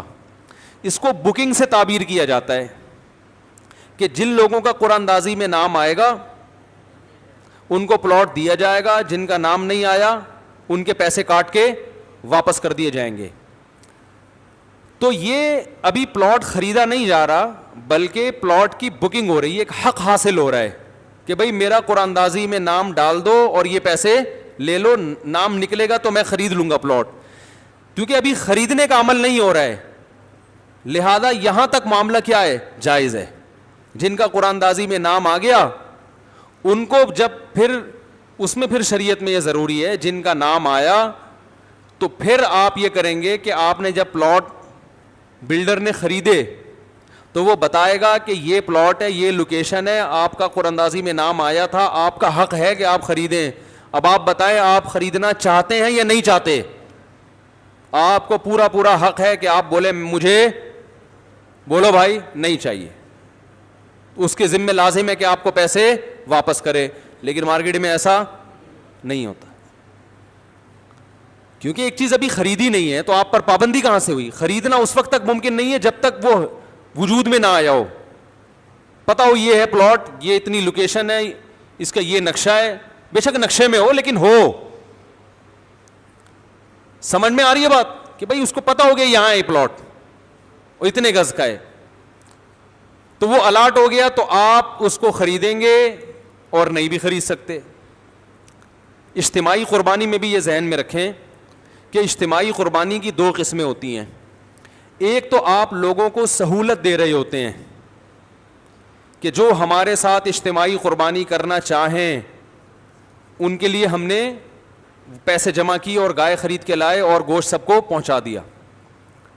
آپ اصل میں لوگوں کی طرف سے وکیل بنے ہوتے ہیں کہ ہمیں پیسے دے دو, ہم آپ کے لیے گائے لے آئیں گے اور ہمیں پورے اختیار دے دو کہ کون سی گائے میں آپ کا حصہ ڈالیں. یہ جائز ہے لیکن اس پہ پروفٹ کمانا جائز نہیں, 1 روپیہ نہیں کما سکتے. ہاں اس میں آپ متعین اجرت لے سکتے ہو کہ ہم آپ کی طرف سے قربانی کر رہے ہیں تو آپ ہمیں اس کی تنخواہ اتنی دے دیں. وہ پہلے پبلک کو بتانا پڑے گا آپ کو. سمجھ میں آ رہی, کیونکہ آج کل اجتماعی قربانیوں میں بھی بزنس بھی ہو رہا ہے اور شریعت کے مسائل کا خیال بھی نہیں کیا جا رہا. تو اس میں یہ ہے, یہ میں اجتماعی قربانی سمجھاؤں گا نا تو آگے پلاٹ کا بھی خود بخود سمجھ میں آ جائے گا. تو آپ نے کیا کیا اجتماعی قربانی میں, آپ لوگوں کے نمائندے ہیں. جب آپ گائے خرید رہے ہیں تو لوگوں کے لیے خرید رہے ہیں, ٹھیک ہے نا. تو اس میں آپ اگر کوئی کمیشن لے رہے ہیں تو پہلے بتائیں بھائی میں فری پھوکٹ میں یہ کام نہیں کر رہا. پہلے بتانا پڑے گا آپ کو کہ ایک گائے پہ میں اتنے پیسے لوں گا کیونکہ میں محنت کر رہا ہوں, آپ لوگوں کو ایک اجتماعی قربانی کا نظم مہیا کر رہا ہوں. اگر آپ نے نہیں بتایا, ایک بوٹی بھی اس میں سے آپ کے لیے حلال نہیں ہے, ایک پایا بھی حلال نہیں ہے کہ جی اجتماعی قربانی ہے تو پائے سارے اس کو دے دو فلاں. ہر چیز جن جن کے حصے ان کو پہنچانی پڑے گی, ان کی پرمیشن کے بغیر کچھ نہیں رکھ سکتے. کھال بھی نہیں رکھ سکتے.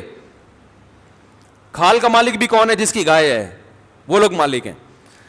دوسرا طریقہ اجتماعی قربانی کا ہوتا ہے بزنس. کیا آپ کا مقصد ہے اس میں میرا جو پروفٹ ہوگا وہ کس کا ہوگا؟ بھائی پروفٹ بھی کمانا چاہتا ہے نا کوئی آدمی, تو اس کا طریقہ یہ ہے, تو پروفٹ جائز ہے کیونکہ آپ لوگوں کو ایک سہولت دے رہے ہو. تو اس کا طریقہ, 2 طریقے ہیں, یا تو پہلے سے بتا دو بھائی اتنے پیسے لوں گا میں ایک گائے پہ, گائے آپ کی ہوگی میری نہیں ہے. جب آپ کی ہوگی کہ اس کا مطلب جب میں نے سوراب گوٹ سے خریدی, راستے میں لایا, ٹانگ ٹوٹ گئی, مر گئی, تو آپ کا نقصان ہے, میرا نقصان نہیں ہے کیونکہ میں آپ کا نمائندہ بن کے جا رہا ہوں. پیسے بھی آپ کے, گائے بھی آپ کی ہے, نقصان بھی کون اٹھائے گا؟ آپ اٹھاؤ گے. ہم صرف فی سبیل اللہ آپ کو ایک سروس دے رہے ہیں, اور اگر فی سبیل اللہ نہیں دے رہے تو ہم ایک گائے پہ, اس کی مثال ایسے جیسے آپ کسی کو کہتے ہیں یار میرے لیے گائے خرید کے لے آ, وہ کہے گا یار مجھے کیا ملے گا بھائی 500 روپے دے دوں گا, جا لیا, ٹھیک ہے نا. تو وکیل بھی لجرا ہو گیا. دوسرا طریقہ اجتماعی قربانی کا یہ ہے کہ آپ اس پہ ہر گائے پہ پروفٹ کمانا چاہتے ہو اور لوگوں کو بتانا نہیں چاہتے کہ مجھے کتنا پروفٹ ہو رہا ہے, کیونکہ آج کل پبلک کو بتا دو تو پھر بڑے مسائل لوگ کہتے ہیں کھڑے ہو رہے ہیں. تو پھر ایسا کریں, گائے اپنے لیے لے کر آئیں, یا تو پوری گائے کسی کو پہنا دیں, ٹھیک ہے. 60,000 کی گائے لی, 70 میں پہنا دی, 10,000 آپ کا سیدھا پروفٹ, تو ٹھیک ہے نا. تو جو سوراب گوٹ میں جانور بیچ رہا ہے وہ یہ تھوڑی بتاتا ہے کہ میں نے کتنے کی خریدی, وہ کہتا ہے آپ کو اتنے کی دیں گے ہم. تو ایک بہتر طریقہ تو یہ ہے کہ 25, 30, 100 گائے لے کر آئیں اور ہر گائے کے ریٹ متعین کر دیں, جو سیدھا بزنس ہے. بھائی یہ گائے اتنے کی ہے, جس نے لینا ہے لے, نکلے یہاں سے. دوسرا طریقہ یہ ہے کہ گائے کے حصے فروخت کریں آپ. سمجھ رہے ہو؟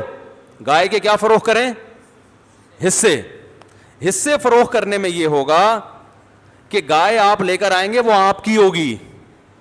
پہلے سے اجتماعی قربانی کے نام پہ حصے فروخت نہیں ہو سکتے جب تک آپ نے گائے خریدی نہیں ہے. تو لوگوں سے پیسے لے کے حصہ کیوں بیچ رہا ہے بھائی تو؟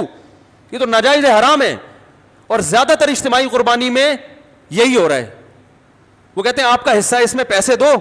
ابے تم نے ان کا حصہ ان کو بیچ دیا, گائے ابھی تم نے خریدی ہے نہیں. تو حدیث میں صاف ہے کہ جو چیز تمہارے, بلکہ خریدنا بھی کافی نہیں ہے, گائے خرید کے اپنے قبضے میں لے لیو. ارے بہاولپور آپ نے فون کیا, یار 100 کٹے کھڑے ہوئے, ہاں بھائی ہیں, میرے ہو گئے اتنے میں. ہو تو آپ کے گئے, مگر ابھی آپ اس کو بیچ, بولو بھائی, نہیں, قبضہ نہیں ہوا آپ کا. تو وہاں بھی حصہ نہیں بیچ سکتے. ہاں آپ اس کو وہیں الگ کر دیں, کوئی وکیل بھیج دیں اپنا, کسی کو وکیل بنا دیں, یار ان گایوں کو لے کے ذرا الگ ہو جاؤ. تو اب کیا ہوگا, جب آپ کا قبضہ ہو جائے گا تو وہ گائے آپ کے رسک میں داخل ہو جائے گی. کیا مطلب؟ مرے گی تو نقصان کس کا ہوگا؟ آپ کا. دیکھو اور آسان سمجھاؤں, شو روم میں گاڑی خریدی ہوئی, آپ نے کمپنی سے گاڑی خرید لی, آگ لگ گئی شو روم میں, تو نقصان کس کا ہے؟ شو روم کا, آپ کا تھوڑی ہے. آپ کہیں گے مجھے کچھ ملا ہی نہیں, ابھی تو میں نے پیمنٹ کی تھی اور گاڑی پہ قبضہ تو میرا ہوا نہیں تھا, تو نقصان کس کا ہوا ہے؟ آپ کا. بالکل, کیونکہ قبضہ نہیں ہوا نا, حالانکہ ملکیت ہو گئی تھی آپ کی. تو اس گاڑی کی ملکیت تو ٹرانسفر ہو گئی, مگر اس گاڑی پہ پروفٹ کمانا آپ کے لیے حلال نہیں ہے, کیونکہ جو چیز آپ کے زمان میں نہیں آئی ہے نا, جس چیز کا آپ نقصان اٹھانے کے لیے تیار نہیں ہو, شریعت کہتی ہے اس کا فائدہ بھی آپ نہیں اٹھا سکتے. داغا دکھانا مطلب پکیدہ دکھانا, سمجھ میں آ رہا ہے؟ ہاں وہ گاڑی شو روم میں آپ کے لیے الگ نکال کے اس نے سائڈ پہ کر دی کہ بھائی اب ہم ذمہ دار نہیں ہیں, آپ کی گاڑی ہم نے سائڈ پہ کر دی ہے, کھڑی ہوئی ہے, لے جاؤ, آگ لگے ہماری ذمہ داری نہیں ہے, تو یہ بھی قبضہ سمجھا جائے گا. ٹھیک ہے نا؟ اب گاڑی کو آگ لگتی ہے, کمپنی بولے گی بھائی ہم نے تو آپ کی گاڑی پوری سائڈ پہ رکھی ہوئی تھی, شو روم سے ہٹ کے الگ کر دی تھی, اور یہ اب آپ کے زمان میں تھی, اب ہماری ذمہ داری نہیں ہے. تو اب جب اس اسٹیج پہ ہے تو آگے بیچ سکتے ہیں. شو روم والے پریشان ہوں گے کہ یار ہم تو سارا بزنس ہی ایسا کر رہے ہوتے ہیں, ادھر سے ہم نے گاڑی ابھی اٹھائی نہیں ہوتی کہ آگے کسی کو پہنا دی ہوتی ہے. تو پھر اس کا ایک طریقہ یہ ہے کہ آگے پہنائے نہیں, پہنانے کا وعدہ کر لیں آپ. صحیح ہے نا؟ آپ کسٹمر کو بولیں بھائی 40 لاکھ کی گاڑی ہے, ابھی آپ نے خریدی نہیں ہے, اس کو ہاں 40 لاکھ کی گاڑی ہے, لے گا, یہ نمبر پلیٹ تو ایشو نہیں ہوتا, یہ گاڑی کا ماڈل ہے, اور یہ ساری چیزیں اس کو بتا دیں, تصویر دکھا دی, ہاں بھائی لینے کا موڈ ہے, منگوا لوں, کہ ہاں منگوا لو بھائی. ابھی بیچی نہیں ہے, اس کو بیچنے کے لیے منگوا رہے ہیں, تو یہ جائز ہے کیونکہ ابھی بیچی ہے نہیں. تو پھر آپ نے منگوائی, آپ کے قبضے میں آئی, یا آپ کے قبضے کا مطلب یہ نہیں کہ اپنی شاپر میں ڈالی ہوئی آپ نے وہ گاڑی, آپ کے شو روم میں آ گئی, یا وہیں نمایاں ہو گئی بھئی یہ شو روم میں یہ گاڑی فلاں کی ہو گئی ہے. اس کے بعد یعنی اس کنڈیشن میں آ گئی ہے کہ اب اگر نقصان ہوتا تو کس کا ہوتا؟ آپ کا ہوتا. پھر آپ اسے دوبارہ فون کرو گے بھائی گاڑی آ گئی ہے, 40 میں آپ سے بات ہوئی تھی, لینی ہے, تیار ہو؟ کہ ہاں جی سر آپ لے سکتے ہیں. کیونکہ اب حقیقت میں بے کب ہو رہی ہے؟ اب ہو رہی ہے نا بے. حقیقت میں خرید و فروخت کا عمل, پہلے سودا ڈن کرنا جائز نہیں ہے, سودے کا وعدہ الگ چیز ہوتی ہے. دیکھو شادی کا وعدہ کر لیا تو شادی تھوڑی ہو گئی, شادی تو جب ہوگی جب ایجاب و قبول ہوگا نا. تو وعدہ اسی طرح خرید و فروخت کا ایک وعدہ ہوتا ہے, ایک پریکٹیکلی جو خرید و فروخت جب عملاً ہوتا ہے, تو عملاً جو خرید و فروخت ہوتا ہے یا تو وہ ایجاب قبول سے ہوتا ہے کہ میں نے آپ کو بیچی, وہ کہتے ہیں میں نے خرید لی, ڈن ہو گیا. اور ایک ہوتا ہے زبان سے کچھ نہیں کہتے, لین دین کر لیتے ہیں, یہ بھائی گاڑی کی چابی پکڑ, یہ پیسے دے. تو یہ جیسے ہم دودھ خریدتے ہیں تو دودھ والے کو یہ تھوڑی جا کے بولتے ہیں 1 کلو دودھ میں نے تجھ سے خریدا. بھائی شادی میں تو ایسا ہوتا ہے, میں نے یہ آپ کے نکاح میں یہ عورت دی, آپ نے قبول کی, اس نے کہا ہاں میں نے قبول کی, یہ ہوتا ہے نا. خرید و فروخت میں ایسا تھوڑی ہوتا ہے. جو چھوٹے موٹے سودے ہوتے ہیں ان میں, بڑے سودوں میں تو ہوتا ہے, چھوٹے سودوں میں نہیں. آپ نے کہا دودھ والے سے میں نے تم سے 1 کلو دودھ خریدا, وہ کہے گا ہاں میں نے یہ والی شاپر آپ کو, یہ والا شاپر آپ کو 100 روپے میں بیچا. یہ پہلے زمانے میں ہوتا تھا, اب نہیں ہوتا. اب کیا ہوتا ہے, 100 روپے پکڑاؤ, شاپر لے کے نکلو. تو جیسے ہی شاپر آپ کے ہاتھ میں آیا, بے بھی مکمل اور قبضہ بھی. اس کو بے تعاطی کہتے ہیں فقہ کی اصطلاح میں, بے تعاطی, جو زبان سے نہیں ہوتی بلکہ عمل سے ہوتی ہے. تو نکاح بھی عمل سے ہو جاتا ہے, یاد رکھو. قاضی نے آپ سے پوچھا نا دولہا سے, ہاں بھائی یہ لڑکی قبول ہے, آپ نے زبان سے نہیں کہا, آپ نے مہر کے پیسے نکال کے رکھ دیے, یہ بھی نکاح ہو جائے گا, کیونکہ آپ نے زبان سے نہیں کہا, عمل سے ثابت کر دیا کہ میں اس نکاح پہ, بولو بھائی راضی. دلہن سے پوچھا, ہاں بھائی فلاں کا ہم نے آپ سے نکاح کرا دیا, راضی ہے, اس نے فوراً کپڑے پہنے, چلو بھائی میاں کے گھر پہنچاؤ مجھے, اس کا مطلب عمل سے. تو شریعت میں زبان سے بھی ہو جاتا ہے عقود اور عمل سے بھی ہو جاتے ہیں, سمجھتے ہو. اب ایسا کرنا نہیں, اس تکلف کی ضرورت نہیں ہے آپ کو کہ مہر نکال کے یہ لو بھائی. مفتی صاحب پہ پہلے ہی بہت سارے لوگوں نے مسائل کھڑے کیے ہوئے, لوگ بولیں گے مفتی صاحب نے ایک نیا شوچا چھوڑ دیا, تو منہ سے پھوٹنے میں جا کے آ رہا ہے قبول ہے بولنے میں وہاں تو بار بار قبول ہے بولنے میں ٹینشن ہوتی ہے نا. دودھ والے سے میں نے 1 کلو آپ سے خریدا, وہ کیا میں نے بیچا, دودھ والا بھی ٹینشن میں آئے گا, بولے گا پیسے دے, شوپر پکڑ, پتلی گلی سے نکل یہاں پہ. وہی ہے نا, جیسے لکھنؤ کا ایک آدمی گیا ٹماٹر والے کے پاس, کہتا ہے آپ یہ ٹماٹر عددن بیچتے ہیں یا وزنن بیچتے ہیں؟ وزنن کا معنی وزن کر کے, بطور وزن کے یا بطور عدد کے, جیسے کینو مالٹے درجن کے حساب سے ہے نا, عدد کے حساب سے.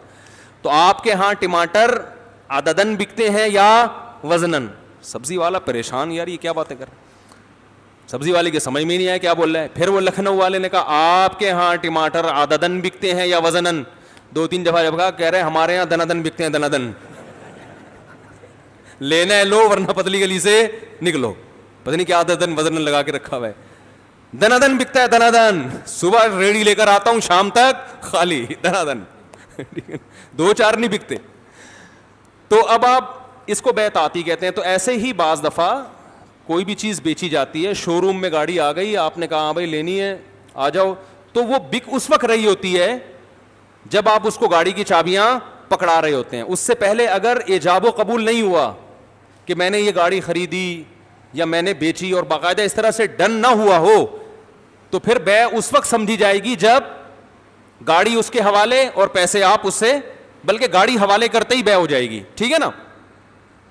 تو یاد رکھو اصول شریعت کا یہ ہے کہ جب تک کوئی چیز آپ کے زمان میں نہیں آتی, رسک آپ اس کا نہیں اٹھاتے, آگے اس کو فروخت نہیں کر سکتے, نہ اس پہ پروفٹ کما سکتے ہیں. تو رسک میں آنے کے مختلف اصول ہیں, وہ آپ لوگ جانتے ہوں گے, ہر چیز کا زمان کیسے ہوتا ہے وہ سب جانتے ہیں. تو پلاٹ کا زمان ایسے ہوتا ہے کہ پلاٹ وجود میں آئے, خالی کاغذ نہ ہو, کیونکہ آپ کاغذ نہیں بیچ رہے, اس کاغذ کے پیچھے جو پلاٹ ہے وہ پلاٹ بیچ رہے ہیں. ادھر توجہ, صرف کاغذ نہیں بک رہا ہوتا, کاغذ کے پیچھے جو پلاٹ ہوتا ہے وہ بھی. تو پلاٹ ہو تو صحیح, ہے ہی نہیں تو بیچ نہیں سکتے اس کو آگے.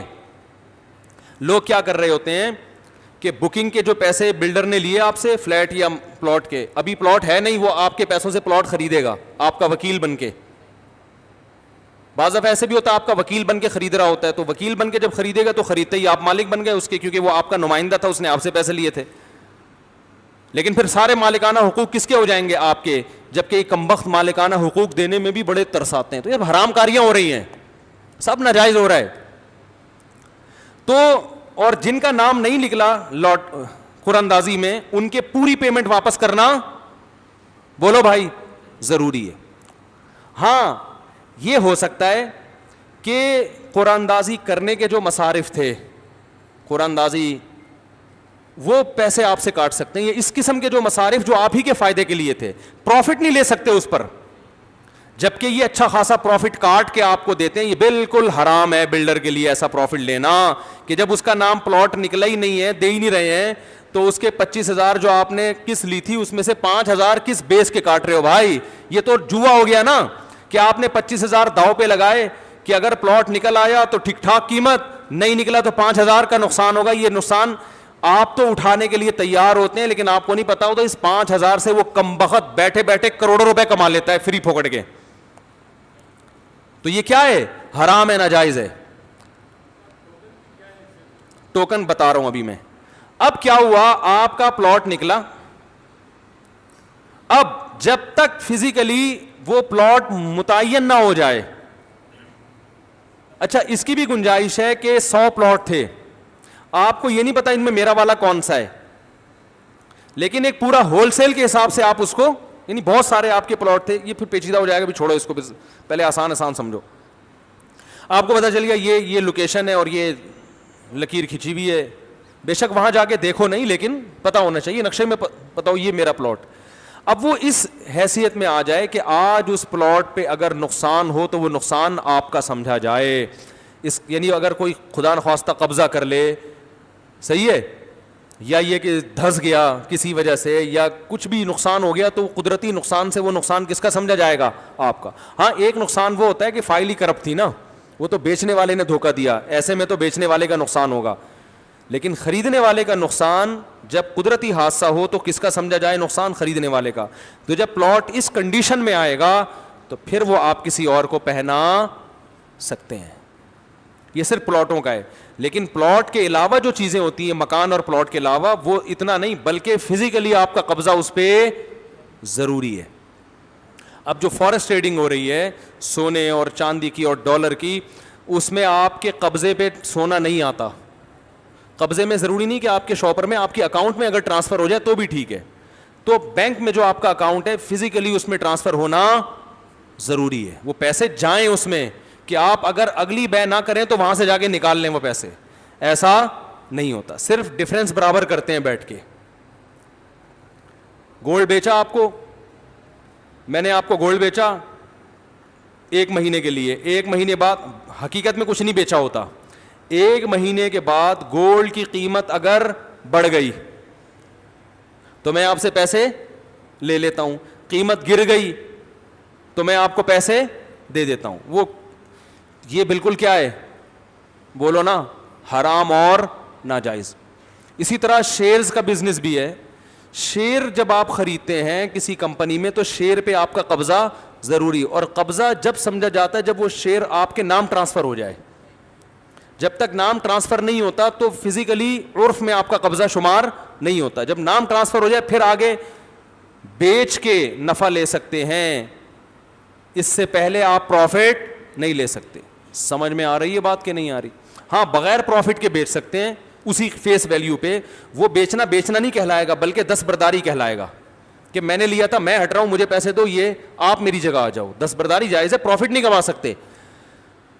سمجھ میں آ رہی ہے بات؟ تو قربانی میں بھی ایسا ہی ہے کہ قربانی کا حصہ جب آپ اجتماعی کر رہے ہو تو آپ اگر نفع کمانا چاہتے ہو تو گائے لے کر آؤ, پھر لوگوں کو بتاؤ یہ گائے میں اتنے کا حصہ ہے, اور دیکھو گائے کو, دیکھ کے حصہ خریدو.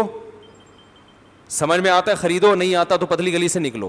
ایڈوانس میں اگر آپ نے پیسے ان سے لے لیے تھے تو یہ کہہ کے مت لو کہ ہم گائے بیچ رہے ہیں, گائے خریدی نہیں تو بیچا کہاں سے.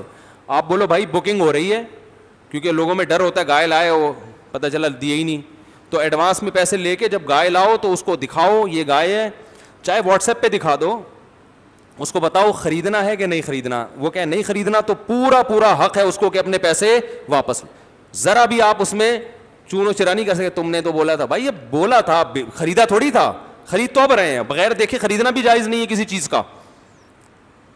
اگر کوئی شریعت میں اصول ہے کہ جو بغیر دیکھے کسی چیز کو خرید لے تو دیکھنے کے بعد اسے بے فسخ کرنے کا مکمل اختیار ہے, اس کو خیار رویت کہتے ہیں. تو خریدنے کے بعد جب واپس کرنے کا اختیار ہے تو ابھی تو خریدی نہیں ہے, تو اس وقت وہ آ کے دیکھے گا, آپ بولو گے بھائی یہ میں نے بیچا ہے, چاہیے تو لو, نہیں تو پتلی گلی سے نکلو. سمجھ رہے ہو کہ نہیں سمجھ رہے؟ اچھا اب جب اس نے خرید لیے وہ 7 حصے گائے کے, 7 آدمیوں نے خرید لیے, گائے کا اگلے دن انا للہ ہو گیا, تو نقصان اجتماعی قربانی والوں کا نہیں ہوگا, بلکہ کیونکہ گائے ان کی تھی. نہیں آ رہی بات؟ گائے کس کی تھی؟ ان کی تھی. سمجھتے ہو کہ نہیں سمجھتے؟ کھلانا پلانا بھی ان کے ذمہ. ہاں یہ کہہ سکتے ہیں آپ جو اب ان کو کھلا رہے ہو فی سبیل اللہ, کیونکہ آپ نے کہا یار کسٹمر کو کچھ سہولت دیں گے تو خریدے گا نا, تو سہولت آپ یہ دے رہے ہو کہ کھلانا بھی ہمارے ذمہ, قصائی بھی ہم کاٹ کے دے دیں گے. یہ سب فری پھوکٹ کا ہو رہا ہے, واجب نہیں ہے, لیکن یہ آپ کسٹمر کو لوگ سہولتیں دیتے ہیں نا, یار ہم سے فریج خریدو گھر پہنچائیں گے, ہم سے فریج خریدو 1 سال کی وارنٹی. تو یہ عرف کی وجہ سے جائز ہے, ورنہ یہ بھی اصل میں فاسد ہے کہ جو جس کی ہے وہ پھر خود ہی کرے. لیکن چلو آپ نے ان کو ایک سہولت دے دی, عرف بھی ہے اس کا, ضرورت بھی ہے, لوگوں کو آسانی ہوتی ہے. تو یہ ساری چیزیں, اور پھر گوشت بھی سارا انہی کا ہے. تو یہ اس طرح سے معاملہ ہوگا. راحت ٹوکن کا مسئلہ جو بھی پوچھ رہے تھے, اسٹیٹ ایجنٹ کیا کرتے ہیں, پلاٹ بیچا, جس کو بیچا اس سے ٹوکن لے لیا, ایڈوانس لے لیا 5 لاکھ. تو میں نے اسٹیٹ ایجنٹوں سے جو معلومات حاصل کی ہیں کہ یہ جو آپ ٹوکن لیتے ہو اس کی دو حیثیتیں ہیں. یا تو یہ ٹوکن اس کی علامت ہوتا ہے کہ یہ پلاٹ آپ نے ڈن کر دیا ہے, خرید لیا ہے, آپ اس کے مالک بن چکے ہو, تو سیکیورٹی کے طور پر آپ ہمیں ایڈوانس میں کچھ پیسے دو. سمجھ رہے ہو؟ تو اگر اس حیثیت پہ وہ ہے تو پھر آپ اسی کلائنٹ کا یہ پلاٹ آگے کسی کو بیچ سکتے ہیں. کیونکہ اسٹیٹ ایجنٹ کیا کرتے ہیں بھائی, وسیم کے لیے پلاٹ خریدا انہوں نے, وسیم سے ایڈوانس میں پیسے لے لیے, پلاٹ کا مالک کون بن گیا؟ وسیم. اب وسیم سے کہتے ہیں ہم نے تو بزنس کے لیے لیا تھا, 10 لاکھ کا پلاٹ ہے, 11 ملے تو پہنا دوں. وسیم کہتے ہیں ہاں, فوراً سے پہلے پہنا دو. جیسے ہی کوئی کسٹمر آیا 11 میں اس کو آپ نے پہنا دیا. تو یہ پہنانا اس وقت جائز ہے جب وسیم سے سودا کیا ہو چکا ہو؟ ڈن. اور اس کی علامت یہ ہے کہ اس پلاٹ پہ اگر کسی کا قبضہ ہو جائے تو نقصان کس کا سمجھا جائے؟ وسیم کا. وسیم یہ نہ کہے بھائی میں نے تو ابھی ایڈوانس پیسے دیے تھے, پورے پیسے تھوڑی دیے تھے میں نے ابھی آپ کو, لہذا میرا تھوڑی نا, میرا ٹوکن واپس کر, اور اگر ضبط کرنا ہے تو چل ٹوکن ضبط کر لے, میرا کوئی نقصان نہیں ہے.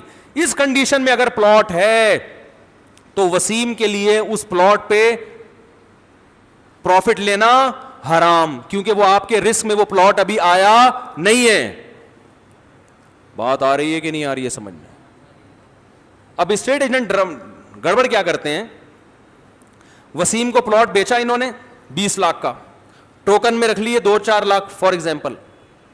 ان کو ملا کوئی ایسا کسٹمر جو وسیم سے زیادہ ان کو پیسے دے رہا ہے, تو وسیم کو کہا, ایک گڑبڑ تو یہ کرتے ہیں, وسیم کو ٹوپی کرا دیتے ہیں, یار یہ پلاٹ میں نے تمہیں مشورہ دیا تھا لیکن میں آپ کو بتاؤں یہ چائنا کٹنگ میں آ رہا ہے, او حالات صحیح نہیں ہے ابھی, بالکل صحیح نہیں ہے, تم اپنا ٹوکن واپس پکڑو, ہیں یہ ٹوکن واپس پکڑو اور میں تمہیں دوسرا دلا دوں گا.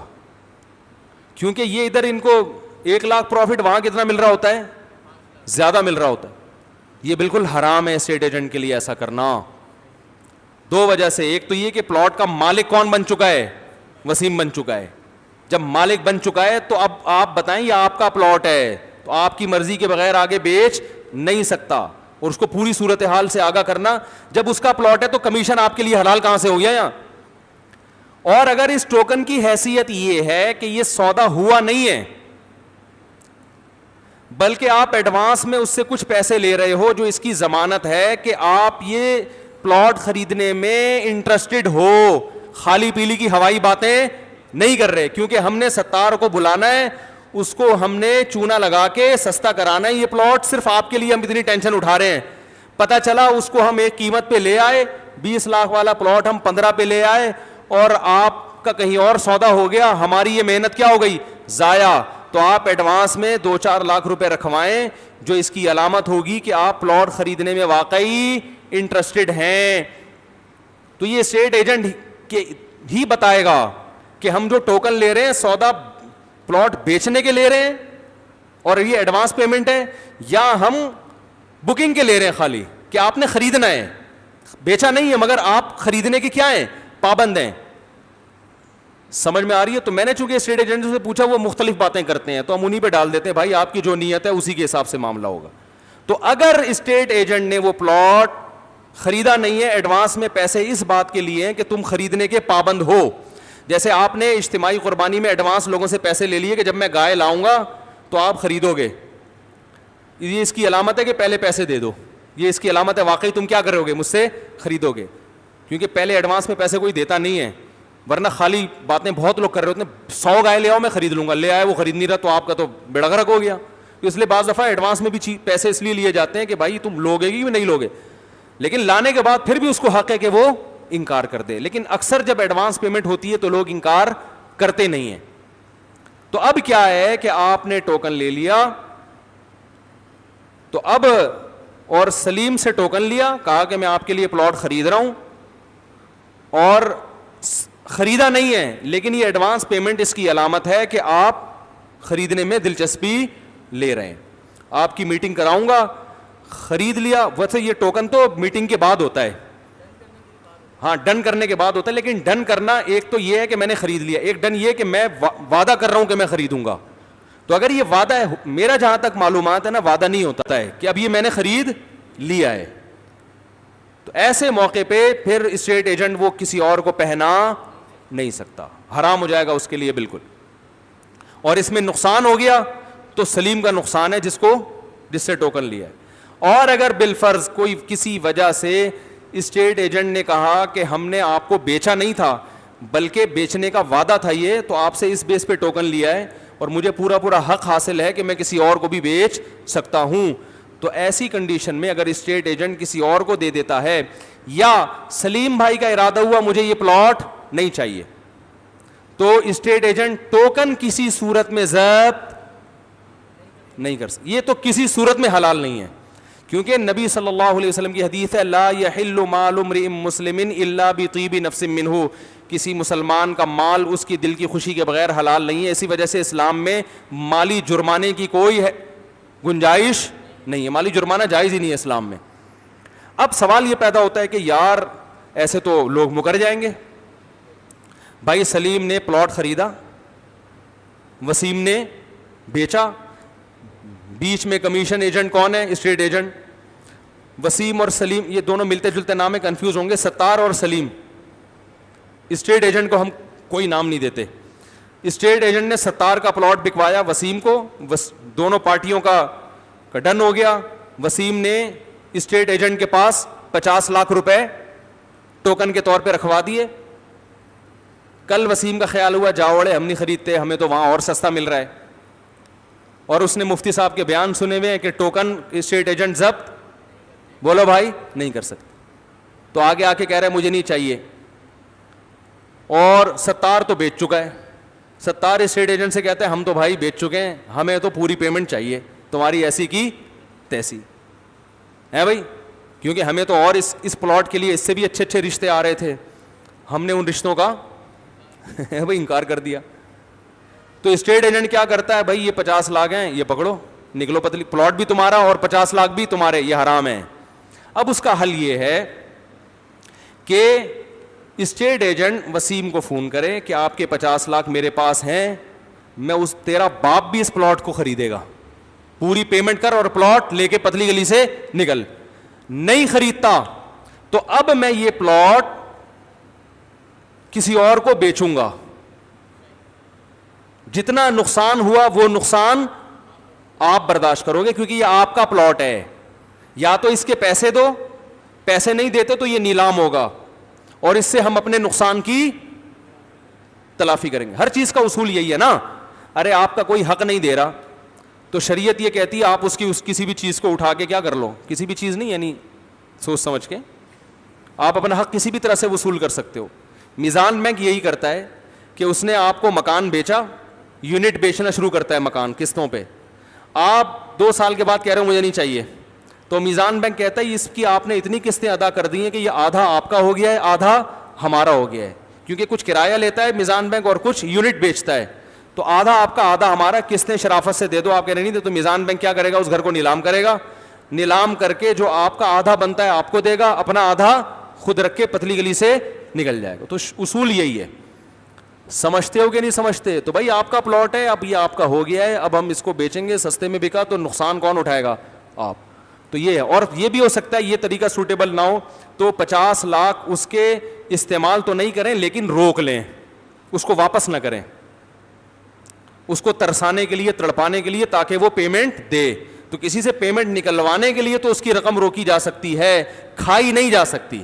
ضبط کیے جا سکتے ہیں پیسے وقتی طور پر, کھانے کی اجازت نہیں ہے. بات آ رہی ہے. اور ایک گنجائش یہ بھی ہے کہ آپ اس سے یہ کہہ دیں کہ بھائی جب یہ ایڈوانس ہم تم سے لے رہے ہیں, تم ہم سے وعدہ کرو کہ تم ہم سے یہ پلاٹ خریدو گے. اگر تم نے نہیں خریدا تو وعدہ کرو کہ میں اتنے لاکھ روپے غریب پہ صدقہ کروں گا, اور ہمارے ذریعے سے کرواؤ گے وہ صدقہ. تو امام مالک کے ہاں اس کی گنجائش ہے کہ خرید و فروخت میں, اس طرح کے ایگریمنٹ میں اگر کوئی صدقے کا وعدہ کر لے تو وعدہ پورا کرنا لازم ہے, لیکن وہ خود نہیں کرو گے, وہ ہمارے ذریعے سے. تو تم ہم سے ایگریمنٹ کرو, لکھ کے ایگریمنٹ کروا لیں کہ یہ 50 لاکھ یا 5 لاکھ یا جتنے بھی ہیں, اگر تم نے پلاٹ نہیں خریدا تو ہم یہ پیسے کیا کریں گے, کسی خیراتی ادارے میں دے دیں گے. ان دونوں کے لیے پھر بھی حلال نہیں ہے, نہ ایجنٹ کے لیے اور نہ ستار بھائی کے لیے. لیکن وہ خیراتی ادارے کو دے سکتے ہیں, چیریٹی کر سکتے ہیں. وہ نہیں یاری بات, یہ چیریٹی بھی جب کر سکتے ہیں جب پہلے سے اس سے ایگریمنٹ کر لی. اس کی گنجائش ہے. امام مالک کے تو ضرورت کی وجہ سے امام مالک کے قول پہ فتویٰ دیا گیا ہے کہ لوگ آج کل معاہدوں کی پابندی نہیں کرتے تو کچھ مجبوری میں جائز ہے نا, تو وہ پھر چیریٹی ہو سکتا ہے. سمجھتے ہو میزان بینک یہی کرتا ہے کہ اگر آپ قسطیں جمع نہیں کر رہے ہیں تو جرمانہ لگاتا ہے, لیکن وہ جرمانہ وہ چیریٹی ہوتا ہے. تو لوگوں کو پتہ نہیں ہوتا, لوگ کہتے ہیں یہ بھی وہی سود لے رہا ہے. وہ بھائی وہ سود یہ جو ہے نا بینک کے پروفٹ میں نہیں ہوتا, یہ سب کیا ہوتا ہے, چیریٹی ہوتا ہے. یہ سب غریبوں میں تقسیم ہوتا. کرو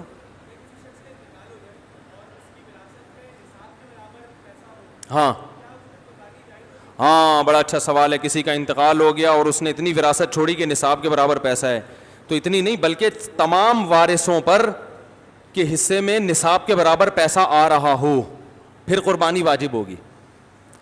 بھائی والد صاحب نے پیسہ اتنا چھوڑا کہ نصاب کے برابر ہے, مگر وہ جب ڈیوائیڈ ہوا تو نصاب کے برابر نہیں. یا پراپرٹی چھوڑی, گھر چھوڑا جس گھر میں رہ رہے ہیں, تو رہائش کے گھر پہ نہ قربانی ہوتی ہے نہ زکوٰۃ ہوتا ہے. ٹھیک ہے نا. تو کیش رقم اگر اماؤنٹ ہر ایک کے حصے میں اتنا آ رہا ہے کہ وہ 56,000 کے برابر ہے, جو آج کل 52.5 تولے چاندی کی قیمت ہے, اور اس میں پھر وہی ہوگا کہ اپنے پورے مہینے کے خرچے ورچے نکال کے بھی اتنے بچ رہے ہیں, پھر اس پر قربانی واجب ہے. قربانی کے وجوب پر انشاءاللہ میں مستقل ایک بیان کروں گا. بھائی دعا کے لیے جو پرچیاں وہ دے دیں.